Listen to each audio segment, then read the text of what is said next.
company gede tapi kok pakai AI sih gitu, kayak Wacom even ya. Wacom tuh brand pentap ya. Itu pernah pakai AI terus ya udah netizen banyak banget tuh langsung ngehajar gitu kan sosmednya. Even company yang trading card game gitu kayak Wizard of the Coast itu juga sempet tuh ketahuan di marketing asetnya tuh pakai AI gitu. Kadang kita nge-hire orang kita expect dari apa ya, entah portofolionya atau kerjaannya yang sebelumnya tuh kita expect kayaknya nih orang bisa nih ngerjain pekerjaan kita juga gitu. Tapi ternyata ended up banyak banget hal-hal yang menurut gua itu common sense itu ternyata tidak dilakukan gitu. Oh itu salah lu. Gengsi itu penting tau. Atau ke Korea biar Kan mendingan gaji Singapura biaya hidup Indo. Atau tiba-tiba H-1 bilang maaf kak besok ternyata ada urusan ke kampus ngerjain apapun. Tapi masalahnya tuh nggak ada inisiatif untuk rescheduling. Oh, mungkin kalau jualan juga mikirnya jangka panjang kali ya. Jangan sampai jualan barang marginnya tuh terlalu tipis. Apalagi kalau untuk klien-klien Indonesia ya. Itu udah pasti networking. Networking samperin bisnis-bisnisnya gitu ya di IG gitu misalkan atau di WA gitu. Itu udah paling bener gitu. Gua ngerasa siap itu adalah ketika gua udah tahu lebih banyak kalau misalkan ini tuh going wrong, gue tuh harus ngapain gitu. Jadi emang cara gue menyiapkan diri tuh banyak nanya ke orang. Jadi belajar dari pengalaman orang gitu.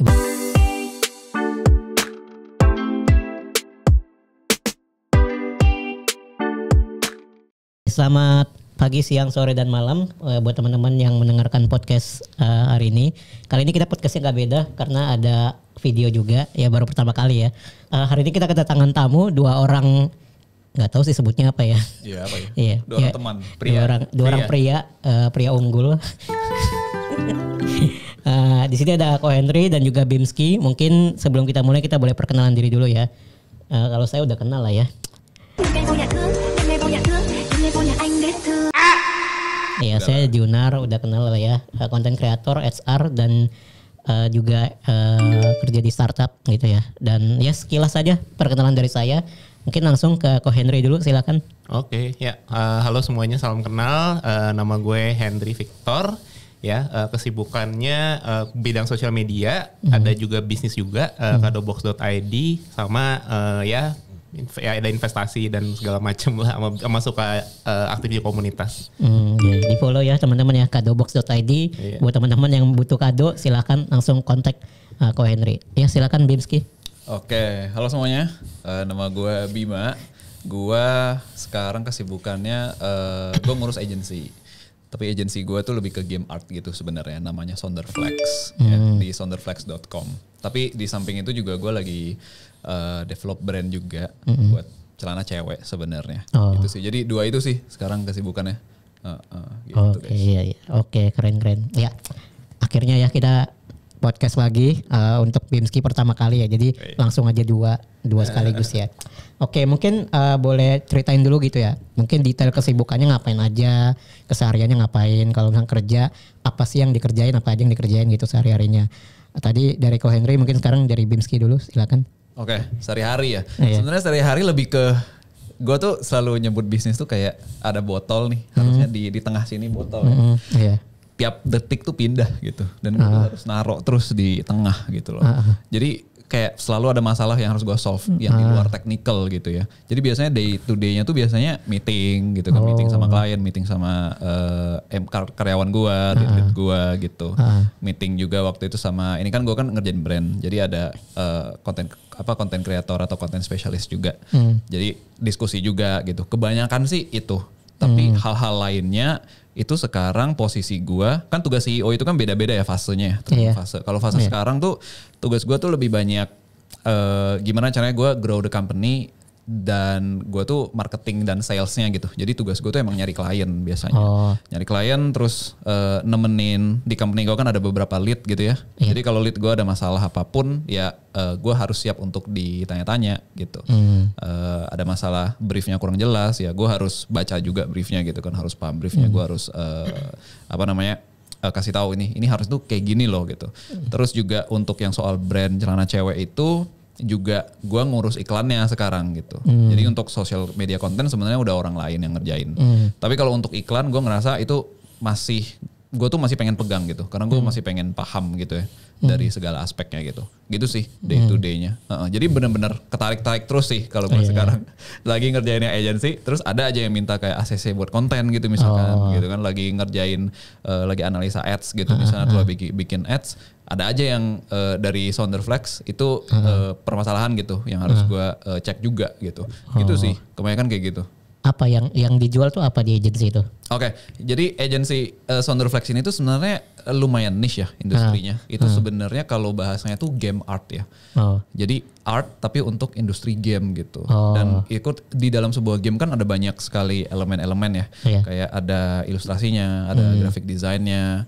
Terus kalau misalkan game itu menjalankan sebuah crowdfunding, itu kan ada page-nya sendiri gitu kan, landing page-nya. Nah, terus juga di dalam sebuah game kalau dia pakai 3D kan ada 3D modelingnya juga tuh, 3D asetnya. Nah, hal-hal yang kayak gitu sih yang kita kerjain. Jadi bagian kreatif dan asetnya gitu, digital asetnya gitu. Dan itu aja gitu, kita ngerjainnya itu aja. Kita nggak ngerjain marketingnya, kita nggak ngerjain yang lain. Kita ngerjainnya aset creationnya aja sebenarnya gitu. Tapi asetnya dibuat dari scratch, dari nol banget gitu?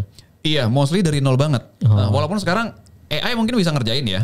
Cuman kebanyakan klien gua tuh, gua belum pernah nemu klien, justru klien yang datang ke gua tuh nanyain gitu. Dan mostly itu ngelarang pakai AI justru. Gitu. Karena kan kalau di industri komersial, apalagi yang emang basisnya tuh harus pakai art banget gitu ya sebagai front line, itu pasti publik tuh ngelihat gitu. Dan banyak banget kasus yang kayak netizen itu yang menjudge gitu loh, kayak ini pakai AI ya, lu tuh company gede tapi kok pakai AI sih gitu, kayak Wacom even ya. Wacom tuh brand pentap ya.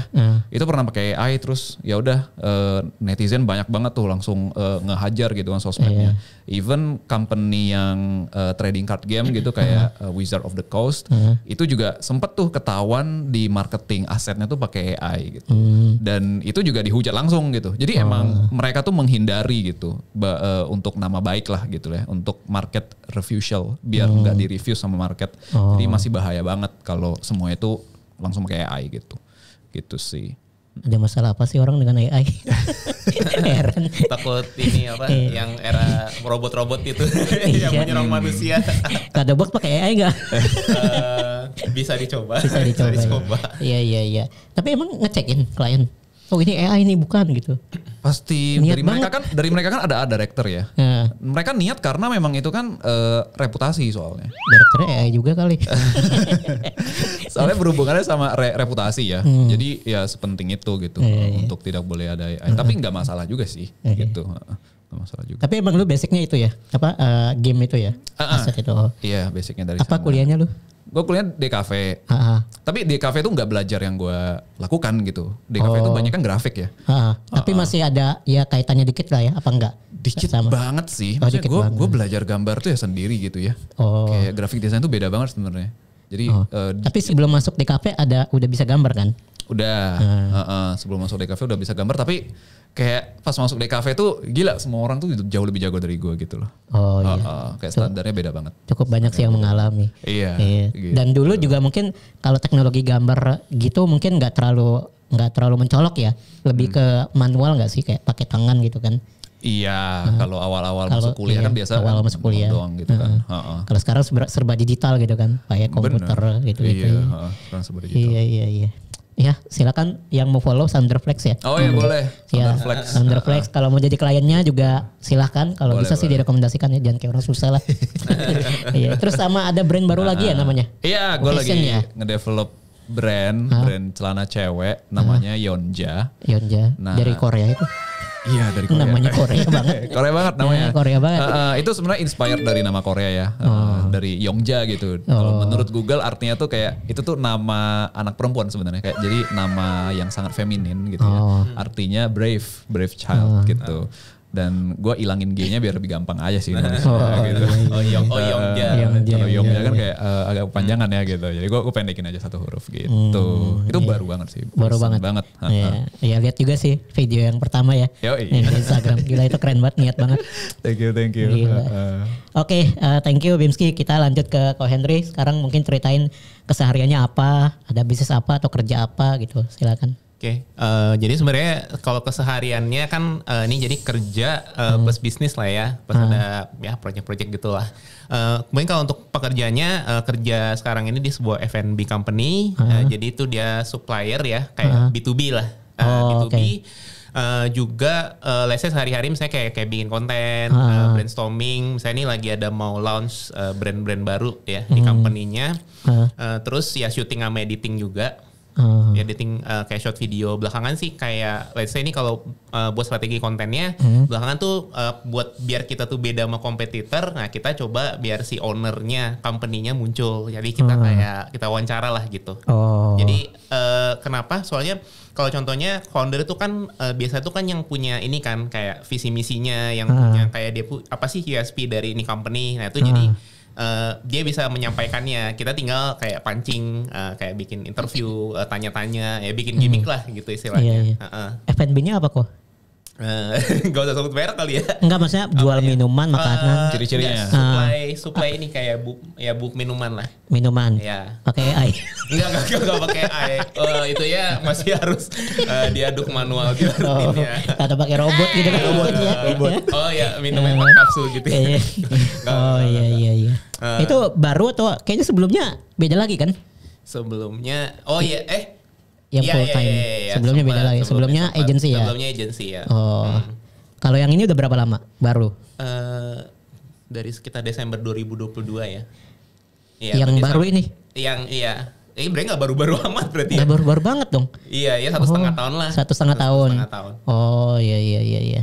Terus kalau bisnisnya apa nih? Bisnisnya kadobox.id, kita bikin paket kado, jadi siap udah dikirim, udah di gift wrap dan segala macam, jadi tinggal terima jadi langsung kirim. Hadiah gitu ya, gift ya. Gift. Terutama buat yang udah punya pacar. Kalau gua berarti nggak cocok lah ya, masih jomblo kan. Pasti pacar orang kali ya, cocok ya. Kan bisa buat gebetannya atau self love. Kayak dianggap aja sama gebetannya. Ya, dianggap kok biar laku dijualan nih. Oke. Kenapa nih Ko Henry, kenapa udah punya bisnis walaupun mungkin baru merintis lagi ya, ini baru diklaim lagi ibaratnya kan, sempat baru diklaim lagi ya, sempat kayaknya sempat vakum gitu kan, sempat vakum terus sekarang diklaim ulang lagi gitu kan, kayak apa aja diklaim ulang ya terus kenapa masih mau kerja full time gitu 9 to 5 terus ntar 5 to 10-nya masih kerja bisnis lagi, nggak mau mati lagi. Nggak capek gitu. Iya, nggak capek gitu loh. Kenapa sih orang demen banget double job ya? Iya kayak gue gitu. Apa ya? Mungkin sih sebenarnya ya kerja kan mungkin kalau sekarang mikirnya tuh beda kayak dulu. Misalnya kalau dulu kan gue mau kerja aja nih, gue kerja misalnya sampai gue GM, VP atau apa, itu bisnis bagus. Cuma mungkin kalau sekarang gue mikir ini gue kan mau bangun beberapa source of income nih. Misalnya kerja tadi dagang yang kado box, terus gue juga aktif investing trading saham ya.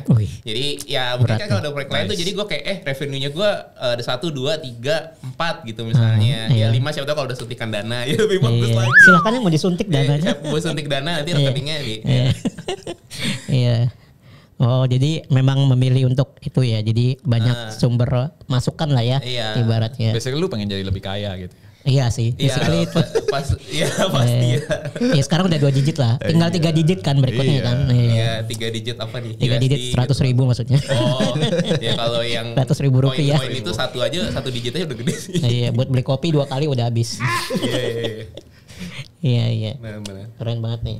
Nah kalau lu, kenapa lu mau bangun agency? Kenapa lu mau bisnis sendiri? Padahal sebenarnya kalau di sosmed kan gue ngeliat kayak apa ya, orang tuh terlalu promising gitu, kayak lu harus jadi entrepreneur gitu kan, karena entrepreneur itu fleksibel gitu kan, ya fleksibel lu kerja sampai subuh. Iya, gitu kan. benar. Iya, maksudnya terlalu weekend juga kerja. Iya, weekend juga kerja, tanggal merah hitam. Gak ada tanggal merah. Gak ada tanggal merah, itu merah berubah tuh warnanya tuh. Iya kan? Tapi kenapa orang kayak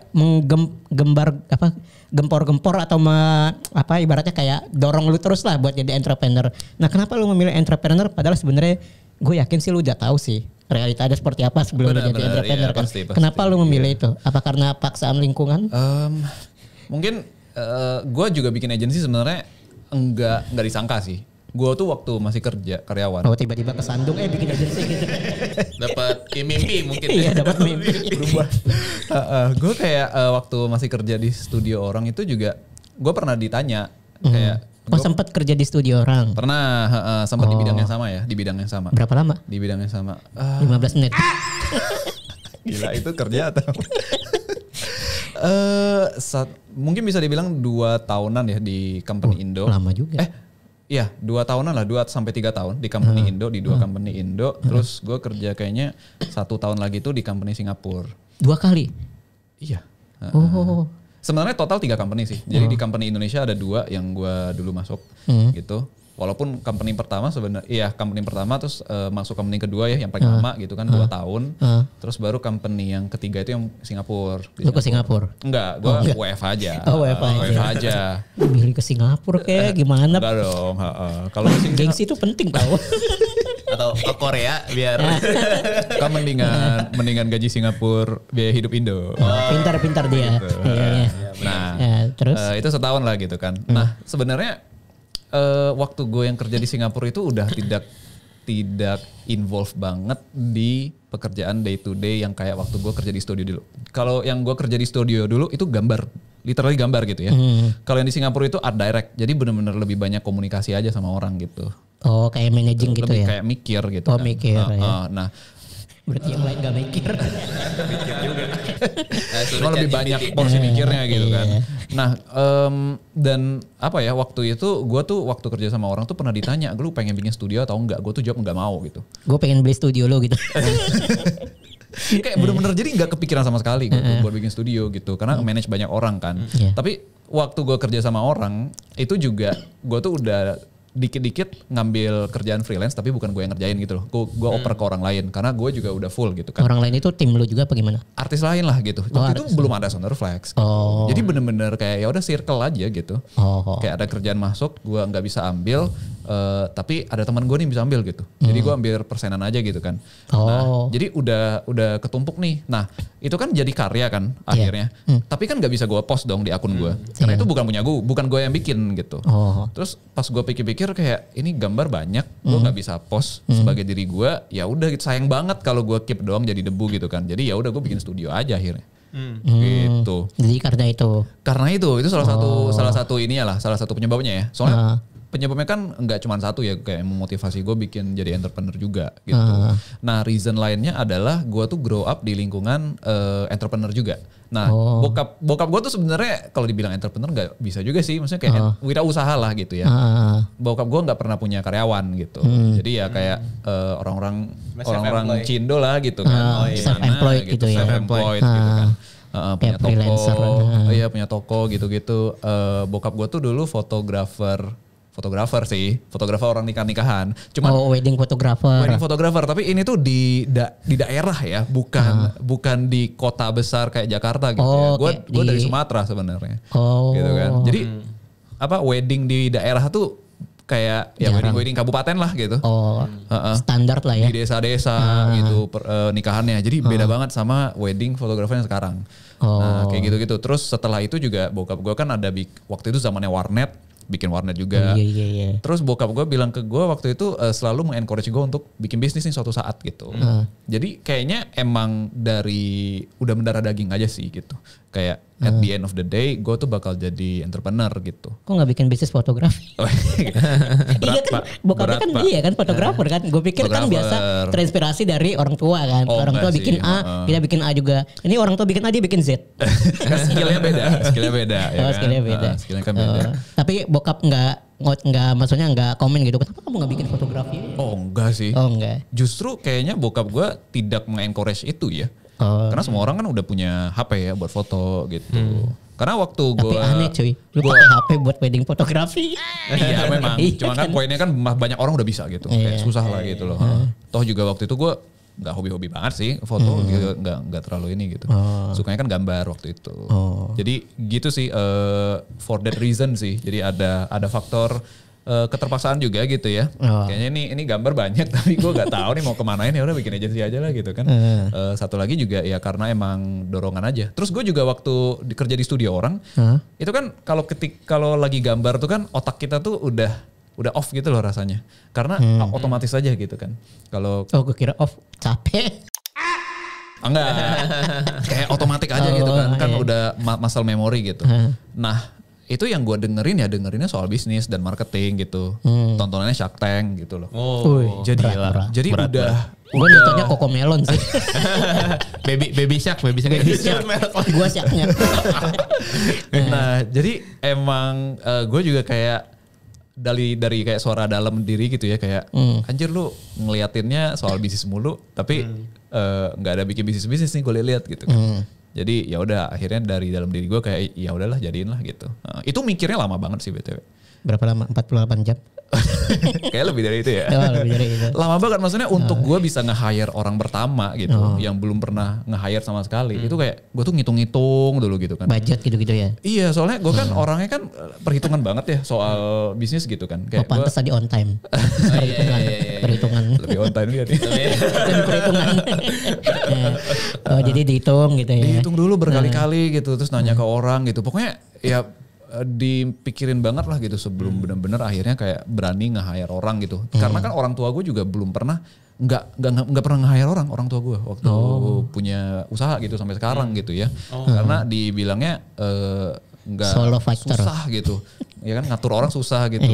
Jadi gue juga ngerasa apa mungkin gue takut nge-hire orang karena ya dari kecil gue nggak pernah lihat orang tua gue tuh nge-hire orang gitu loh. Jadi gue akhirnya memberanikan diri. Yang penting gue bisa ngebayar orang karyawan gue ini 6 bulan secara berturut-turut walaupun tanpa klien aja gitu loh. Ya, itu gue udah puas sih. Ya, shout out ke Rimba. Siapa itu? Karyawan gue yang pertama itu. Gue kira Hutan Rimba. Kaget gue. Dia watching this gitu ya. Shout out. Lagi nonton. Shout out. Kita kasih kredit cek 15 kali. Shout out ke Rimba. boleh. Oke. Iya. Tapi maksudnya kan maksudnya mungkin orang tua lo mungkin udah mungkin sekarang udah pensiun atau belum? Belum ya? Ya masih orang tua gue sekarang buka warung. Buka warung. Ya udah. Kan tapi kan maksudnya orang tua kita gitu ya, mungkin juga bukan cuma orang tua lu doang. Maksudnya itu bisa dibilang mostly itu adalah kurang melek teknologi kan.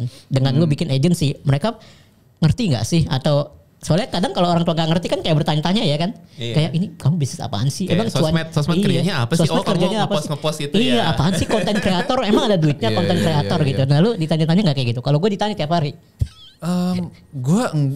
Soalnya bokap gue waktu itu kan fotografer juga kan pakai komputer ya kayak yang dieditnya. Hah? Ngedit foto. Zaman dulu ngedit foto udah pakai komputer? Udah. Oh iya. Iya. Waktu gue SMP itu disuruh bantuin buat ngatur levels di Photoshop gitu. Zaman orang tua kita udah ngerti Photoshop. Udah. Berarti gue kurang banget. Canggih banget gitu. Udah. Oh iya. Iya. Gue baru tahu Photoshop SMA. Udah ada, iya. Bokap gue lumayan aware dengan perkembangan teknologi kayak dulu tuh bokap gue beli komputer pertama kali juga karena kayak wah ini this is the future gitu. Gaul banget bokap lu ya. Iya makanya beli komputer gitu. Jadi meskipun dari daerah tapi pemikirannya udah ke depan gitu loh. Gitu sih. Jadi tapi mungkin yang dia kurang ngerti itu adalah gue tuh gambar tuh sistem bisnis modelnya tuh kayak gimana gitu. Iya. Karena kan nggak pernah ya kayak orang gambar terus dibayar gitu.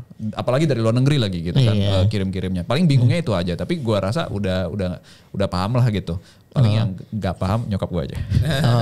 Tapi sempat ada keraguan orang tua lo? Enggak sih. Orang tua gue tuh tipe yang full support banget gue mau. Jadi nggak ngerti pun disupport gitu? Nggak ngerti pun disupport yang penting positif gitu.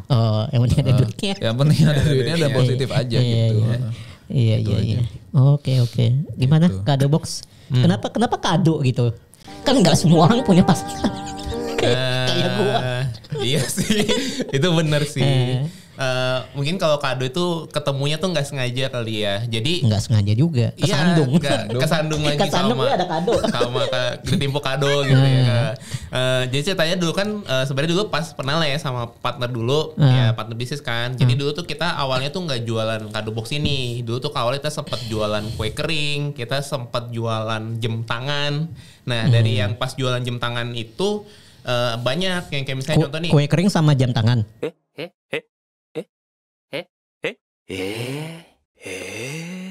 Enggak, jadi kue kering itu kue kering sendiri. Oh. Kan tuh Gua agak loading. Ini hubungannya kemana ini? Random banget ya. Iya. Jam tangan di upsell Kue Iya, kering. dia upsell nastar gitu kan. Mau nastar enggak? Iya. Beli kue kering dapat jam tangan lu. Isi rugi jangan. Iya, terus. Apa namanya? Oh iya, jadi dulu kan kalau yang pas mau beli jam tangan itu banyak customer-nya tuh nanya, ini tuh dapat kotak ininya nggak sih, kotak jamnya? Ternyata pas kita lihat banyak yang nanya kayak gitu ya. Artinya kita lihat ternyata tuh kan jam kan barang fashion, tapi juga pasarnya tuh gini kayak gift. Orang tuh kayak ngasih jam tangan, banyak kayak orang sekarang tuh kasih nih ya, kasih HP gitu buat kado ya, itu juga iPhone. juga ya kalau udah terlalu kaya udah bingung mau ngasih apa ya. Iya contohnya jadi dari situ kita temu ternyata bisnisnya bisnis kado gitu. Terus yang kue kering masih ada? pertanyaannya itu. Iya kuenya mah masih ada yang bikin tapi udah nggak jualan. Oh, udah nggak jualan. Udah kering doang loh. Udah kering. Iya. Oh gitu, iya. Apa sih kalau kado gitu maksudnya apa, fashion? Enggak sih, kalau kado isinya Aksesoris. apa kali? Iya sebenarnya kategorinya juga susah ya, kayak Iya, kita makanya gue bingung. Hampers, gift, ya art and craft juga bisa sih. Coba ya anggapannya kayak inilah lu mau cari kado ulang tahun gitu kan, lu lihat terus lu tinggal pilih, udah kayak gitu sih. Ya, jadi mungkin ya, kayak, isinya juga kepraktisan sih. Iya, event-event lah, misalnya anniversary. Kalau yang punya pasangan, kalau yang jomblo ya ulang tahun gitu kan. Ulang tahun diri sendiri. Iya, ulang tahun sendiri gitu kan. Beli hadiah sendiri. Beli hadiah sendiri buat diri sendiri. Duitnya duit sendiri. Aduh, sedih banget. Iya, enggak apa-apa ya. Iya. Kenapa tuh kok sempat vakum terus sekarang diambil lagi? Mungkin bersedia untuk diceritakan? Waduh. Mungkin itu ceritanya saya garis besar aja. Iya, singkat aja lah. Sedetik aja. Oke udah. Oke udah ya. Mungkin kalau yang bisa di-share sih paling ini kali ya. Kan dulu kan jadi sempat bareng partner yang lain. Mungkin ya kayak pisah jalan gitu. Terus jadi ada kesibukan, mereka tuh ada kayak project dan bisnis masing-masing juga. Jadi ininya vakum. Terus kan let's say udah vakum setahunan, coba ngambil lagi kok udah kayak apa ya. Iya, cuma jadinya ternyata bisa ya udah. Kayak kalau sekarang posisinya single factor sih, tapi udah ada dibantu sama karyawan freelance gitu. Jadi sekarang hire freelancer. Silakan yang mau. Kirim CV kemana? Kirim CV langsung ke rumahnya aja. Iya. Iya, menarik banget ya. Ada bisnis kado box, ada bisnis agency. Saya bisnis ngawang-ngawang. Bisnis podcast. Amin lah. Ya aminin dulu aja. Masalah jalan apa enggak mau urusan nanti. Iya. Oke, kan tadi udah cerita masing-masing bisnisnya. Nah, gue tuh penasaran banget gitu ya.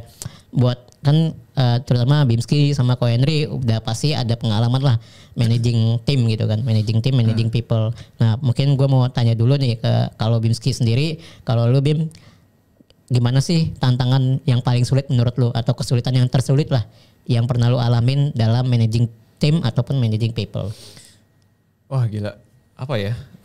Banyak banget sih sebenarnya kalau. Banyak banget. Oke, podcast ini 3 jam lagi. Kalau tantangan tuh banyak banget karena kadang kita nge-hire orang, kita expect dari apa ya, entah portofolionya atau kerjaannya yang sebelumnya tuh kita expect kayaknya nih orang bisa nih ngerjain pekerjaan kita juga gitu. Tapi ternyata ended up banyak banget hal-hal yang menurut gua itu common sense itu ternyata tidak dilakukan gitu. Oh, itu salah lu. Lu expect soalnya. Gue ekspektasi karena gue ekspektasi gitu. Cuman kan kayak itu sih menurut gue tantangan besar banget gitu buat gue. Soalnya gue tipe orangnya yang nggak sabaran juga gitu ya. Bagus, gue mendukung. Karena ya itu gue tuh kadang udah berusaha untuk kan kayak bisnis guru gitu kan biasanya nyuruhnya untuk leader tuh harus ngasih example lah, harus compassionate gitu kan. Kita mana punya waktu kayak gitu. Kadang kita udah melakukan hal itu tapi enggak works gitu. Di kenyataannya gitu loh. Kalau di ngomongin mungkin gampang banget gitu kan, kayak lu harus compassionate segala macam. Tapi coba deh ketika lu udah ngasih satu hal, udah mengkomunikasikan satu hal se-clear mungkin, kali ini jalan, tapi besoknya tuh nggak jalan lagi, besoknya nggak jalan lagi gitu misalnya. Terus kalau jadi tidak apa ya, untuk menghadapi tim yang mungkin tidak sesuai dengan apa ya, pekerjaan yang seharusnya dilakukan tuh menurut gue itu tantangannya gede banget sih. Itu benar-benar melatih kesabaran banget gitu ya, melatih komunikasi juga gitu loh. Itu menurut gue tantangan banget. Terus juga gue kan lagi bikin apa brand celana cewek gitu kan. itu tentu saja yang bikin kontennya nggak mungkin gua dong gitu kan. Nah itu nyarinya juga luar biasa susah tuh. Nyari apalagi gua kan berhadapan nanti kan dengan Gen Z ya. Gua sebenarnya nggak menyalahkan Gen Z atau apa. Soalnya karyawan gue di Sounderflex kebanyakan juga Gen Z dan mereka baik-baik saja menurut gue. Oke. Tolong didengarkan Gen Z. Oke aja gitu. Jadi kayaknya tergantung industrinya, tergantung apa yang dilakukan ya gitu. Tergantung beda orang lah gitu. Maksudnya Gen X dan lain-lain juga bisa jadi jerk gitu kan. Cuman itu tantangan tersendiri sih. Dari segi attitude-nya gitu. Waktu itu kemarin gue pernah ada orang yang udah teken kontrak kerja 1 hari cabut gitu misalkan. Wow. Itu gila sih menurut gue. Gila sekali. Itu gila banget. Itu gila banget. Belum gajian cuy. Iya, itu gila banget sih gitu. Terus juga kadang gue udah bilang nih kayak list feedback gitu ya. 1 ini, 2 ini, 3 ini. Tapi yang dibenerin cuma poin ke 1 doang gitu misalnya. Itu pun pakai AI.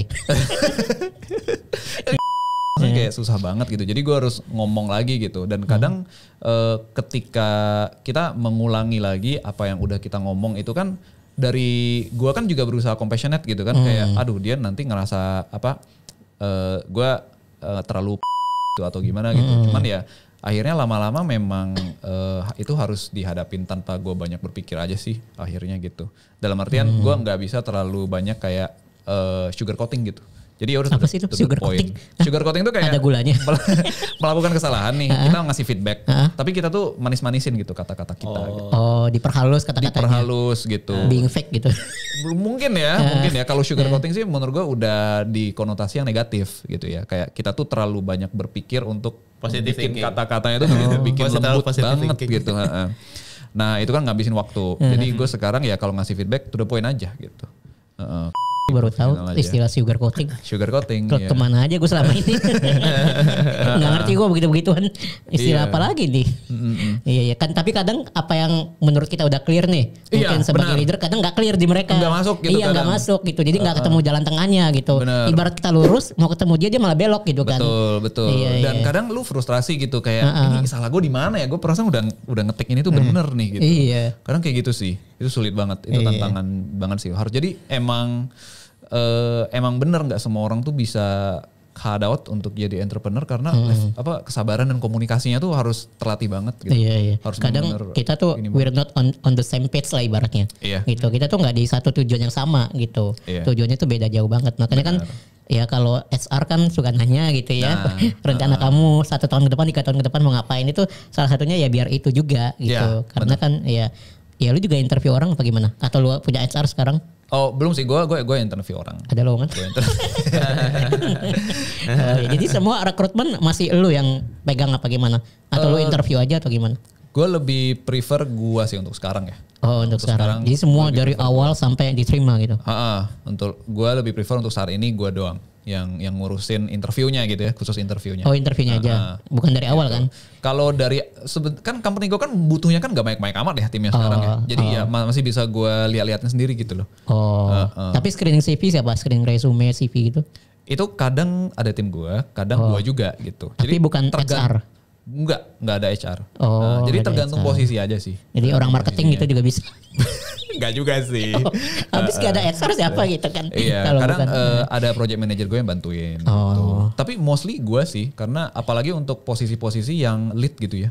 Itu gue lebih prefer gue aja gitu yang ngeliatin. Soalnya juga enggak sesulit itu buat gue buat ngelihat nge-screening CV itu enggak sesulit itu sih kalau bagi gue. Kenapa enggak hire HR? Apakah ada trust issue atau lu perfeksionis? Enggak ya, soalnya buat gue beban kerjanya tuh masih bisa gue handle gitu. Wih, ini panutan ini. Iya. Selama masih bisa di handle jangan hire orang. Soalnya kan tinggal lihat CV-nya, lihat portonya udah kelar gitu loh. Gue bisa langsung tentuin gitu ini out atau enggak gitu. Jadi workload-nya belum banyak lah. Workload-nya tuh belum sebanyak itu dan belum butuh banyak orang gitu sih. Iya. Buat saving money kan, buat ads. Buat ads bener. Iya kan bener kan. Iya. Oke, sekarang Kadobox gimana? Kan lu udah hire freelancers nih, ya kan? Gimana nih kelakuan para freelancer? Apakah ada yang aneh? Seperti tadi 1 hari cabut. Oke. Ya mungkin kalau dari pengalamannya yang recently, jadi sebenarnya dulu juga sempat hiring lah ya. Dulu malah lebih banyak. Ya mungkin kalau yang recently, jadi mungkin salah satu faktor yang pengaruhin orangnya itu nanti bakal mungkin bukan bilang perform kali ya. Nanti maksudnya kita bisa kerjasamanya oke atau enggak. Itu dari pas kita screening awalnya. Jadi misalnya gue dari awal nih, misalnya gue ada top 5 kandidat nih misalnya nih, gue anggap buat kerjaan content creator freelance lah ya, bisa full WFH. Jadi biasa pertama tuh gue screennya kan contoh nih, gue kontak dulu lewat WhatsApp, terus nanti gue kasih mereka suruh isi G-form. Ya kayak saya ada gini setuju nggak, terus bisa isi apa. Semuanya dibuat wajib. Iya, foto selfie sama KTP, foto selfie sama KTP. Cuma maksudnya gue dari yang filter gitu kan 5 nih. Kalau dari pengalaman gue misalnya 5 orang ini, terus udah, dan ternyata yang nyaut cuma 3. Yang duanya lagi tidur. Bahkan gue top 5 gue pengen nih yang si A nih misalnya. Dia nggak nyaut. Sama sekali nggak nyaut. Emang nggak butuh kerja kan itu. dari 5 yang isi nyaut 3. Dari yang 3 yang isi G-formnya let's say 2 lah ya. Nah ini yang dari bertahan top 2 1. ini. Iya jadi dari situ paling kasih. Udah gitu. Yang satu nggak cocok. kasih tugas take home test lah contohnya kan. Terus habis itu ya udah pilih satu yang terbaik. Terus kayak so far kalau sampai sekarang sih ya kerjanya memuaskan sih.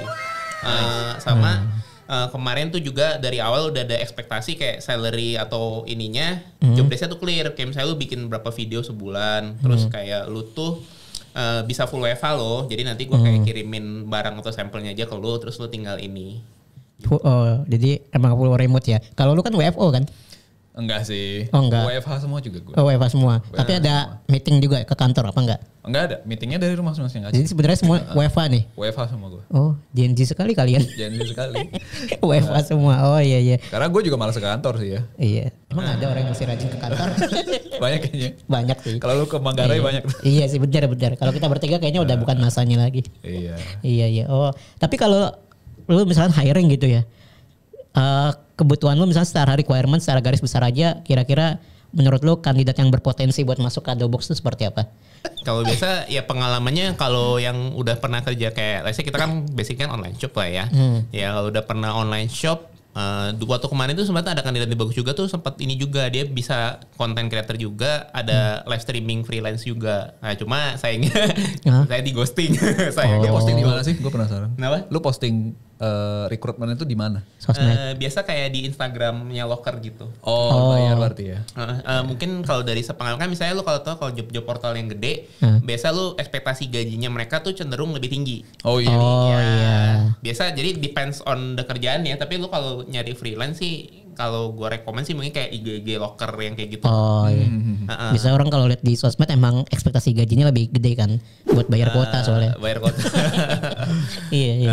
Ya misalnya contoh kayak gitu. Tapi mungkin depends sesuai kebutuhan aja sih. Oh, coba satu contoh misalkan apa misalnya freelancer apa sih sekarang content creator ya yang udah ada? Content creator ya bisa bikin kontennya banyak, bagus, cepat misal. Wajib 100.000 views gitu. Iya juga. Oh enggak juga. juga. Oh iya. Tapi ngukur performance dari mana? Biasa kalau performance-nya itu misalnya anggap nih, lu misalnya anggap sebulan bikin video 15 video lah let's say kan. Jadi biasa katanya seminggu bisa bikin kontennya berapa. Terus kayaknya ngasih ke kitanya, ngupload ke drive-nya tuh misalnya juga on time. Nah itu berarti gue lihat ya bagus gitu. Terus sama perform secara angkanya juga kan. Oh jadi ada KPI-nya juga? Ya ada KPI ala-ala lah ya. Oh KPI ala jadi lah ya. Iya. Lu kasih tes gak? Kasih ya sebelum masuk sih ada tesnya sih. Tesnya gimana? Take home test gitu. Jadi kayak misalnya lu bikin kayak ide konten ini, nanti lu bikin jadi video di bawah 30 detik gitu. Nah, kita udah kasih kayak brief sama ininya singkat lah. Sebenarnya kalau orang lihat mah tinggal lihat IG-nya aja kan sebenarnya. Iya, tinggal lihat IG-nya aja. Iya. Ada interview enggak sih? Interview ya ada sih. Tapi interviewnya online? Iya, by online aja. Kayak mungkin ya mereka bukannya bilang genset lagi sih ya, cuma maksudnya kalau yang now itu mungkin sebenarnya mereka kan juga kalau gue lihat kan jadi kita tahu sebenarnya mereka tuh freelance nggak cuma di tempat kita doang. Iya. Itu pasti kan. Karena freelancer kan. Let's say lu misalnya freelance 3-4 tempat sekaligus ya, which is ya berarti sebenarnya lu harus WFH mau nggak mau iya. kan. Tapi nggak apa-apa juga karena kerjaannya memang yang udah kita optimize buat WFH sih. Iya. Bisa kalau WFH suka curi-curi waktu juga. Itu iya kan itu. Banyak kerjaan gitu. Ya kalau freelancer sih sebenarnya nggak, kalau menurut gue sih mungkin nggak masalah ya, karena kan freelancer idealnya dihitung per project kan. Kalau yang full time kayak lu mungkin full time WFH, kalau curi-curi waktu kan ya sebenarnya nggak boleh kan. Gitu. Tapi lu ada ini juga tes juga. Tes Kalau untuk Sounderflex nggak ada sih ya. Oh nggak ada, jadi Nggak ada langsung. tes. Karena gue lihat langsung portofolionya, jadi ngapain gue kasih tes lagi. Kalau portofolionya bikinan ya. Kelihatan kok, kelihatan. Oh kelihatan. Nah, kelihatan. Dan kayak lingkungan kita tuh sempit gitu, jadi udah orangnya pasti tahu satu sama lain gitu loh. Kelihatan lah. Iya. Gitu. Oke. Iya menarik ya. Jadi banyak lah macam-macam ya orang-orang ya. Kadang gue juga ya beberapa kali hiring juga ya macam-macam lah. Itu nggak semua. Biasa kalau rekrutmen tuh kalau gue tuh yang cukup overwhelming ya ketika yang ngelamar banyak gitu. Misal 100 orang gitu ya. Yang masuk ke interview itu kurang dari 10 orang gitu. Oh iya pasti. Gila cuy. Terus yang udah di interview ntar lanjut ke interview berikutnya nih sama atasan atau kepala divisi sama user ya. Gak nyampe 5 orang. Oh iya pasti sih. Gila.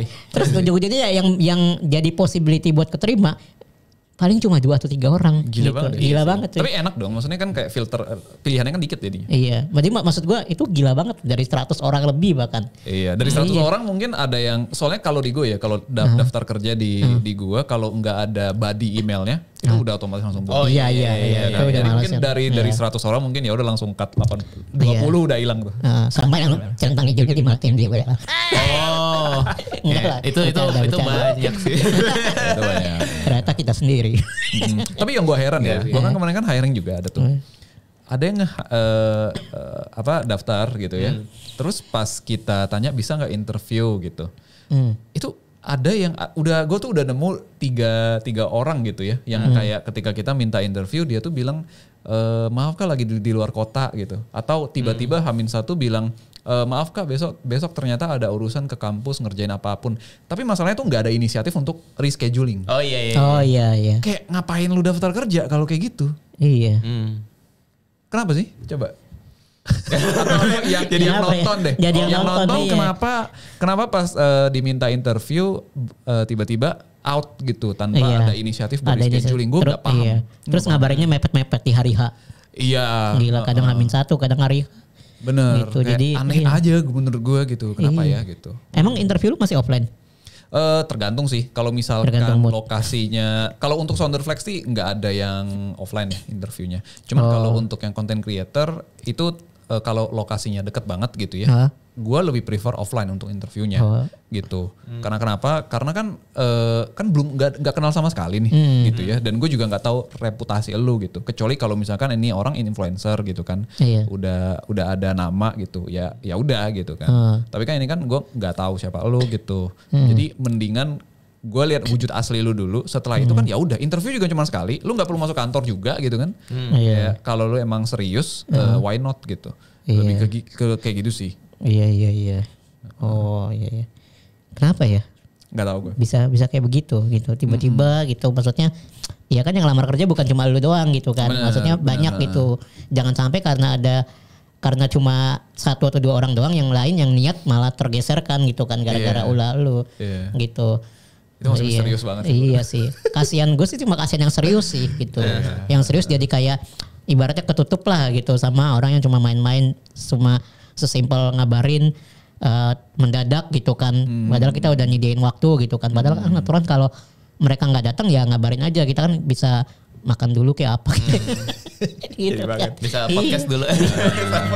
Bisa ngonten dulu gitu daripada mengharapkan yang nggak datang gitu. Iya sih. Oke. Paling ya tadi udah banyak ya kayak beberapa pengalaman kalian juga, keren-keren banget sih walaupun banyak juga yang meresahkan ya. Mungkin gue penasaran sih sama Ko Henry yang juga masih kerja full time gitu ya, 9 to 5 gitu, yang masih tahan banting sampai sekarang. Apa sih kan lu kerja di sosmed gitu kan, apa sih mungkin kesulitan atau tantangan gitu ya yang selama lu kerja di sosmed, apa sih tantangan terbesarnya gitu atau kesulitan terbesar lu ketika lu bikin konten buat agensi-agensi ini? Misalkan kalau nggak viral gimana, apakah overthinking, terus apa resolusinya gitu kan, apa tuh? Oke, apa ya tantangannya ya?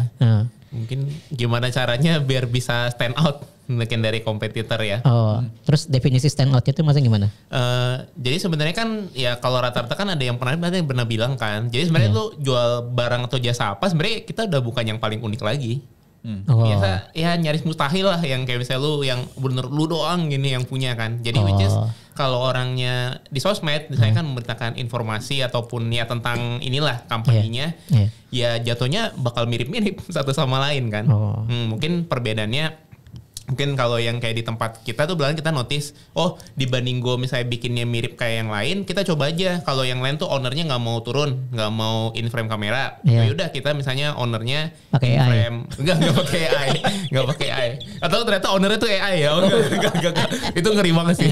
Karena misalnya jadi tuh kayak memberi sisi human lah, jadi kan tahu kayak oh nih orang ngomong dia tuh sharing tentang kan AI bisa dihumanize. Bisa sih, cuma yang mungkin itu juga itu sedikit kayak something tuh yang kayaknya sekilas tuh kecil. Mungkin orang bilang kan personal branding atau something ya. Tapi sebenarnya nggak harus necessarily kan. Contoh misalnya nih, kalau bilang personal branding, oh berarti orang ini saya Junar nih kan, followernya berapa ratus K gitu kan. Tapi nggak harus kayak gitu juga. Karena misalkan ada kan nih bosnya, misalnya gue sebut merek ya nggak apa-apa ya. Kayak iya, gitu. IG-nya kan bukan artis lah. Tapi maksudnya kita tahu, oh yang ini nih pernah nongol di. Tapi maksudnya jadi tetap buat company-nya gitu, bukannya untuk dia sendiri gitu. Ya, AI branding belum ada sih. AI branding. Oh iya, jadi nanti kalau pas AI udah banyak gimana caranya stand out di antara AI yang lain. Sekarang influencer aja ada yang AI kok. Iya banyak. Nah, mungkin gue suatu saat nanti. Ya. Masuk Junar AI. Iya. Terus kalau misalkan kan lu pasti kalau di sosmed ada target gitu, KPI gitu kan, maksudnya harus mencapai berapa views atau berapa likes, komen gitu. Kalau nggak tercapai apa nih yang dilakukan? Apakah overthinking setiap malam? Ya enggak juga sih, dirapatin aja. Rapat kan kalau biasa mungkin selain bikin konten yang tadi yang maksudnya unik lah ya, mungkin kita bilangnya unik atau menjelaskan juga ya bisa dikasih ads juga. Jadi kalau nggak capai KPI tinggal pasang ads gitu. Mungkin tapi maksudnya memang sih, kecuali kan kita artis atau something kan pasti tetap perlu butuh di boosting lah gitu. Iya. Kalau lu, Bim, kan lu konten juga pasti buat bisnis lu kan? Enggak sih. Oh enggak? Enggak sih. Enggak? Oh enggak sih. Wah nggak normal. Udah terlalu banyak kliennya, udah nggak sanggup per konten ini kebanyakan. Wah sombong sekali Anda. Jadi tidak butuh sosmed? Butuh tetap. Goblok aja ya? Buat showcase aja. Buat showcase aja. Tapi untuk personal branding gue nggak ada sebenarnya. Kalau ini branding bisnis lo? Itu nggak perlu juga. Kalau untuk yang Yonja itu kan masih ini ya, masih baru. Jadi ya kontennya ya masih berjalan pasti gitu kan. Itu pasti memang. Tapi kalau untuk yang Sounderflex ini ya untuk showcase gambar aja sebenarnya mostly. Karena channel acquisition channel kita itu bukan dari sosmed gitu.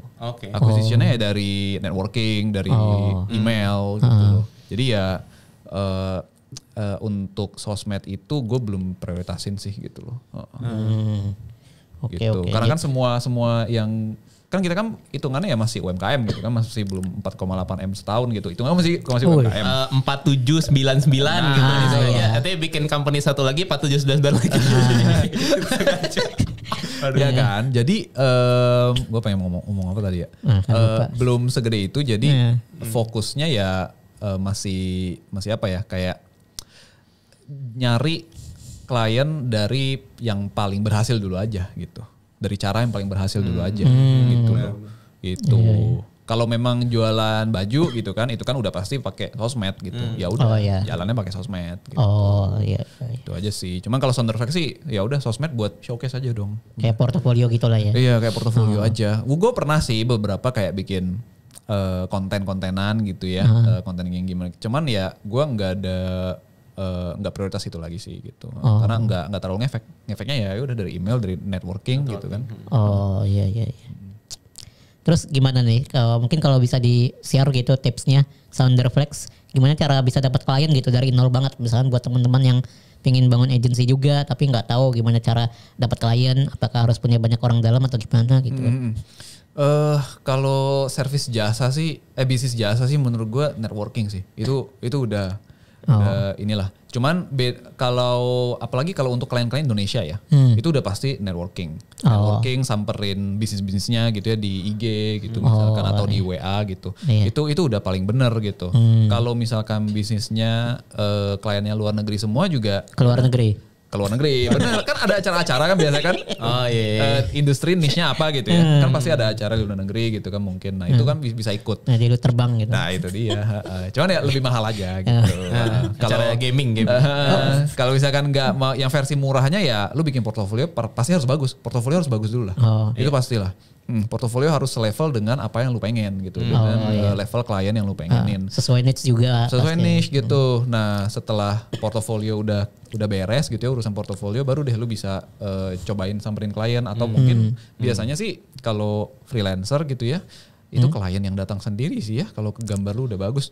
Apalagi kalau sekarang lu bikin fokusnya personal branding aja gitu. Personal branding aja. Berarti lu emang sering datang ke acara-acara networking gitu? Enggak sih karena klien gue kan luar ya. Jadi gue jarang kan harus keluar negeri gitu. Gitu. Jadi yang gue iniin paling ya udah email aja dan dari klien-klien base gue sebelumnya. Gitu. Di agency itu yang lu kerja apa gimana? Yang sebagai freelancer kan gue kan disamperin juga sama beberapa klien karena gitu dari kan. freelancer lu. Jadi gue tuh bangun Sounderflex tuh ada unfair advantage-nya gitu. Yaitu karena sebelumnya gue di bidang itu gitu. Jadi udah ada fondasi client base gitu loh. Yang tiap bulan tuh retain terus gitu. Jadi ibaratnya kliennya tuh dari lu pas masih freelance gitu ya. Bener dan bertahan ya udah gitu. Tinggal scale up aja nih. Yang awalnya ngerjain freelance ya paling cuman berapa kerjaan gitu sebulan. Sekarang gue bisa nerima lebih banyak gitu. Gitu sih bedanya itu. Cuman kalau orang yang dari nol banget dan harus nge-reach bikin agency ya untuk klien-klien Indonesia ya udah bikin portofolio. Banyakin networking sih. Networking sama orang-orang bisnis ya. Gitu. Itu aja dan personal branding 3 itu aja sih. Apalagi sekarang ya udah personal branding lah kalau zaman sekarang mah. Iya. Guys, freelance guys. Iya. Freelance. Itu penting freelancer. Iya. Keren. Oke. Nah, kalau Kado Box gimana nih dapat customernya? Kan agak beda ya sama kalau jual bisnis jasa gitu. Kalau Kado Box ini kan maksudnya produk fisik gitu ya. Lu kasih gift, kasih hadiah. Gimana cara lu biar bisa dapat customer gitu? Ya kalau dapat customer kan biasa ya dari dulu kita ya konten lah ya. IG itu masih salah satu sumber kita punya income ya kayak visitor dan segala macam. Konten, ads, cuma adsnya sekarang belum jor-joran lagi. Konten, iya biasa sih mostly itu sih ya. Karena memang kayak tadi mungkin kalau tadi kan barang fashion ya. Kalau gue rasa kado juga ya lumayan penting lah, krusial lah itu buat sosmed, bener bikin orang tahu beli gitu. Iya penting sih. Kalau produk pasti butuh sosmed. Iya produk fisik kan. Iya. Oke, keren. Iya. Jadi emang caranya beda-beda ya. Kalau udah freelance kayaknya nggak terlalu butuh personal branding gitu ya karena udah lama juga freelance-nya. Tapi kayaknya tergantung era juga ya. Kalau tergantung seberapa bagus freelance lu tuh. Bener juga. Itu juga ngaruh. Kalau era zaman sekarang ya personal branding is the way menurut gue ya. Cuma kalau zaman dulu tanpa ada itu juga nggak masalah gitu. Iya. Tapi kalau lu nih selama ini lu bangun Sounderflex, jalanin Sounderflex, udah dapat banyak klien pastinya kan? Udah berapa 100.000 ya? Waduh. 100.000 klien. Going there ya. Going there. Oh besok juga udah. Jangan malam ini. Waduh. Iya, maksudnya dari sekian banyak klien yang lu udah pernah handle gitu ya, udah pernah kerja sama lu. Ada nggak sih lu punya pengalaman menghadapi klien yang sulit diajak kerja sama gitu, susah diatur gitu, dan gimana cara lu ngatasinya mungkin sama tim lu dan segala macam? Yang sebenarnya yang sulit diatur sih kayaknya nggak ada ya. Maksudnya klien-klien gue kebetulan hoki, dapetnya baik-baik semua gitu. Merendah. Cuman waktu itu emang challenge-nya adalah di kayak misalkan briefnya nggak jelas gitu. Briefnya nggak jelas tuh maksudnya gimana? Kayak tulisannya blur. Oh kayak kalau ngisi di AI tuh promnya cuma kayak bikinin enter gitu. ChatGPT banget itu. Kayak apa ya? Kayak malas gitu bikin promnya katanya. Kayak tidak mendeskripsikan apa yang banyak detail yang hilang lah gitu loh. Kayak kita tuh pas baca nggak paham nih gitu. Terus buatnya dalam bentuk paragraf. Tidak ada bullet points. Banget gitu kan. Jadi paling kayak gitu. Terus juga tantangan klien yang sulit ya. Kayak misalnya waktu itu ngasih feedbacknya A. Terus pas kita udah benerin feedbacknya lain lagi gitu. Nah, yang kayak gitu-gitu sih. Cuman ya itu menurut gue ya udah tinggal dikomunikasiin aja sebenarnya. Jadi kayaknya kalau klien-klien gue tuh cukup ini ya dibandingkan klien Indonesia gitu ya, cukup membosankan gitu karena direct aja, kayak lebih enak juga gitu loh, for some reason gitu. Wah ada perbandingan ini. For some reason lebih enak aja. Berarti emang lu kliennya mostly luar negeri ya? Mostly luar negeri. Tapi gue pernah juga sih dapet klien dari agensi di Indonesia ya. Tapi nggak sering kan? Nggak sering, jarang banget. Tapi waktu itu pas dapet juga fine-fine aja gitu, nggak ada masalah gimana banget. Terbukti ya, yang lebih susah diatur yang mana? Gitu. Iya. Berarti lu emang pas freelance pun kan tadi lu bilang kliennya rata-rata dari freelance lu. Berarti rata-rata klien yang pas lu freelance pun juga luar negeri dong? Iya. Oh. Gimana sih cara dapetnya? Luar negeri loh, gila high class banget. Kalau sekarang kan udah ada Google ya, kayak ya udah ya soal apa discoverability dan lu reach out tuh ya udah tinggal one email away gitu sebenarnya. Tinggal ya lu bagusin apa namanya portofolio lu, skill lu bisa nge-present. Bentar lagi ada yang komen nggak segampang itu bang. Emang gak segampang itu. Emang gak segampang itu. Worknya tuh emang banyak banget kan untuk nyampe ke level dimana kayak orang luar juga bisa appreciate nih gitu. There's a lot of work involved gitu. Iya. Tapi cara lu mengatasinya tinggal komunikasiin beres gitu. Iya gue banyak nanya sih ke klien gitu.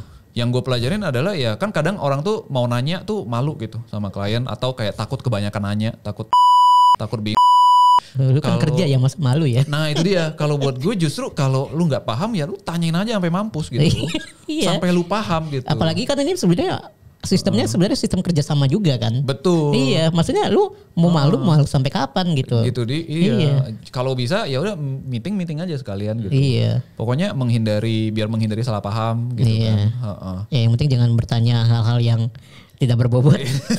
Gitu deh yang udah ketulis gitu misalnya. Cara nyalain komputer gimana mas? Iya. Gitu sih komunikasi sih ya. Kayak. Tapi nggak pernah ya lu sampai udah dikomunikasiin nih sedetail-detailnya masih nggak nyambung juga? Tapi itu bukan freelance ya. Yang gue alamin itu waktu itu adalah yang kerja bareng nih. Itu tricky banget buat gue. Karena gue kan ada director ya. Dan apa yang diinginkan atasan gue tuh kok kayaknya nggak sejalan sama yang udah gue pikirkan gitu. Jadi itu sulit banget. Apa yang lo pikirin? Iya kan kayak susah banget pokoknya kayak dia pengennya ABC, gue oke. Kayaknya hasilnya tuh bakal kayak gini deh. Gue bikinin guide-nya atau hasilnya tuh bakal kayak gini. Gue ngedirect artisnya tapi gue juga nggak nangkep taste dia gitu loh. Jadi mungkin tantangannya itu mungkin udah bukan level komunikasi lagi ya. Kayaknya tantangannya udah level taste aja gitu. Jadi banyak miskom juga apa gimana? Bukan miskom, apa ya bahasanya? Kayak beda aja Jun. Kayak yang diekspektasikan dengan miskol. Miskol. Yang dia hasilnya yang dia suka tuh A. Tapi yang gua tangkep dan menurut taste gua tuh oke, itu B gitu loh. Perbedaan taste ya. Beda banget gitu jadinya. Itu yang tricky banget dan nggak bisa di solve dengan sekedar komunikasi. Itu harus banyak trial and error aja masuknya. Kayak lu membuat hipotesa gitu kan, kayaknya atasan gue dari deskripsi segini banyak kayaknya lebih suka ini. Gue kumpulin lah referensi yang kayaknya cocok nih. Jadi ditanyain dulu ini bener gak referensi yang gue bikin gitu. Jadi lu ada list referensi ya? Bener, sesuai gak nih dengan yang udah dikerjain sama orang lain gitu kan. Jadi gak perlu starting from scratch dulu gitu. Kayak gitu sih, itu sih yang tricky. Tapi kalau dari klien-klien freelance sih so far gue nggak pernah dapat pengalaman yang kayak segitu susahnya gitu ya. Ada klien yang repotin banget sih nggak pernah sih. Tapi akhirnya gimana? Yang susah banget itu? Akhirnya solusinya? Solusinya panggil konsultan atau langsung enggak ya? Enggak. Solusinya ya balik lagi kayak trial and error gitu. Akhirnya ya udah nemu jalannya aja akhirnya gitu. Selesai. Nemu jalannya aja. Mungkin dia juga bisa compromise beberapa hal gitu kan. Gitu sih. Kirain solusinya mari kita batalkan perjanjian ini. Iya. Gitu. Tapi itu sekali seumur hidup atau lebih dari satu klien? Yang kayak gitu? Yang kayak gitu kayaknya itu aja ya. Satu aja? Berarti emang sumber honor ini. Yang paling iya. Oh iya. Tapi rata-rata dari sekian banyak klien luar negeri, lu paling sering dapat yang dari negara mana? US. Yuk ke US. Dari US sih soalnya emang marketnya kan di sana ya. Market game. Emang lu targetin market US? Enggak juga, tapi kan game developer kan kebanyakan di sana. Iya. Benar. Di Eropa kan juga ada, cuman gue Eropa masih growing lah. Lebih sering dari US dapatnya. Gitu. Pemain gamer juga. Baru nyadar ternyata ilmu gue sempit juga. Kalau di Eropa biasanya tuh tabletop game gitu loh, kayak board game gitu. Oh, board game mah game fisik kan? Game fisik iya. Itu kan butuh banyak aset visual juga. Oh iya. Gambar-gambar orangnya. Kan banyak banget gambar-gambarnya. Iya, benar. Ada kartu-kartunya lagi. Maksudnya gitu. board game itu yang dimainin di komputer juga apa gimana? Yang fisik. Buat apa aset kalau fisik? Kan dibutuh gambar-gambar ya kan? Oh, gambar yang kayak di kartu segala macam. Iya kan? Iya. Terus juga kan kadang ada kayak dia mau nge-marketingin butuh aset 3D juga kan buat di render. Oh iya. Itu kan bukan foto gitu kan, render gitu. Poster atau something. Pakai software apa lu? Tim gue biasanya mostly pakai Photoshop ya. Cuman gue sih gue nggak membatasi sih mereka mau pakai apa aja. Jadi kalau 3D biasanya pakai Blender. Kalau industri standar. Blender. Blender. Bukan Blender software ya. Blender. Ya kalau itu dia Photoshop lah pokoknya. Enak nih order jus. Yang mau sponsor dia tinggal dimasukin. Oh. Gitu. Nggak pakai After Effects? Enggak sih, enggak ada kebutuhan untuk pakai After Effects. Jangan. Itu software dewa itu. Terlalu berat. Berat banget. CapCut aja lah, CapCut. CapCut. Movie Maker. Iya. Oke, tadi udah klien yang nyebelin. Sekarang customer nih, ini produk fisik nih. Gue tuh sering banget ya lihat konten-konten di TikTok gitu di FYP gue, kan FYP gue random ya. Jadi kadang tuh ada yang kayak orang bikin konten yang dalam bentuk slide atau dalam bentuk video di TikTok yang screenshot chat customer di marketplace yang aneh-aneh gitu. Nah kan itu kan rata-rata kalau di marketplace kan produk fisik kan, walaupun ada juga yang digital. Nah kalau lu pernah nggak nerima chat-chat entah di marketplace atau dimanapun yang customer itu entah bocil lah atau apalah yang ngechatnya tuh nggak jelas gitu, minta potongan harga lah padahal gak ada diskon gitu kan. Nah lu pernah nggak chat-chat aneh gitu? Kayak kalau itu dulu pernah lah berapa kali, tapi kayak secara umum customernya ya masih baik-baik aja sih ya, nggak kurang tantangan ini. Ngarang aja. Oh ngarang aja ya. Iya butuh ya biar viral ya. Soalnya gue bilang bingung apa hidup gue kurang ini dramatis. Customer lu kurang bervariasi. Kurang bervariasi ya. Gue chat kado box lah sekarang. Iya. Terus screenshot ya. Serem. Tapi setahu ini aman-aman aja berarti customer-nya. Iya, so far sih aman-aman aja sih. Ya masih bintang 5 aja sih. Iya. Sombong banget. Oke, kita sudahi podcast ini. Enggak lah, bercanda. Iya. Soalnya kadang tuh ada gitu customer yang misalkan udah dikirim nih barangnya, nyampenya lama yang dia salahin sellernya. Itu sering banget kan. Gue nggak habis thinking gue. Ada juga barangnya udah sampai tapi belum dibuka, bintang 3 dulu ya. Iya. Bintang 1 dulu. Nanti saya perbaikin. Nggak diperbaikin sampai sekarang. Wah gila banget. Ada yang pernah bingung barangnya kok belum sampai. Itu udah lama ya. Tapi ternyata kenapa tadi dia belum pesan. Gue kan bingung loh. Oh iya, berarti kayak baru masuk keranjang atau something gitu kan, check out bayar ya kan. Dulu pernah. Kadang belum check out terus dia komplain, kok belum dikirim? Lah lu belum check out. Nyampe. Bukan lu dikirim, kok belum nyampe gimana dikirim. Ada aja. Maksud gue kalau gaptek ya high class dikit ya kan. Iya. Ada ya orang ada ya. Lucu banget. Iya, aduh, itu biasanya gaptek dong. Maksudnya dulu zaman gue gaptek gak segitunya sih. Iya. Ya paling ya banyak ya kerja sama klien, sama brand, sama ketemu customer yang aneh-aneh gitu. Nah paling waktu itu gue sempat juga sih kayak kerja sama satu brand ya, tidak perlu disebutkan. Jadi brandnya ini sebenarnya briefnya sudah jelas gitu ya, briefnya sudah sangat jelas, konten juga sudah dibuat gitu. Cuma kita ada deadline kan pasti kan. Iya kan, pasti ada deadline. Kita tuh gue tuh udah berusaha semaksimal mungkin untuk tidak melewati deadline itu. Tapi kadang ACC-nya lama. Iya. Apakah lu pernah punya pengalaman yang sama gitu ya? Yang udah deket deadline kita udah cepet tapi dianya ACC-nya lama. Pernah nggak? Ya, pernah sih, caranya? Pasti pernah sih. Pernah. Cuman kalau kayak gitu ceritanya itu gua ya udah kayak pasti bakal bilang kayak ini kan deadline-nya kemana segini ya gitu. Sedangkan ini nih untuk ngebenerin ini tuh butuh sekian hari lagi gitu. Jadi mau nggak mau ya harus di extend gitu. Cuman gue ketemu waktu itu salah satu solusinya. Ini buat teman-teman freelancer kali ya. Kalau misalkan mau bikin kontrak gitu, kalau emang lu butuh bikin kontrak, itu ada yang namanya apa ya? Itu bahasanya gue lupa deh. DP. DP kan udah pasti ya. DP udah pasti. Tapi ada yang namanya tuh fee untuk delay feedback. Jadi feedback itu nanti di kontrak itu lu tulis kalau misalkan memberikan feedback lebih dari 3 hari, itu bakal di pause. Maksudnya gitu, telat 3 hari? Iya, misalkan lu membutuhkan waktu biasanya kan 1 hari 2 hari kan udah oke ya. Tapi kalau misalkan lu lebih dari 3 hari nggak ngasih feedback, itu kontrak ini tuh project ini tuh bakal gue pause. Untuk ngejalan lagi projectnya lu harus bayar sekian persen gitu. 500%. Dapat duitnya dari situ ya. Oh ada ya, gue baru tahu loh. Ada. Gila itu ilmu baru ini. Bisa harus masukin ke pokoknya, story. Pokoknya intinya lu kasih jeda gitu.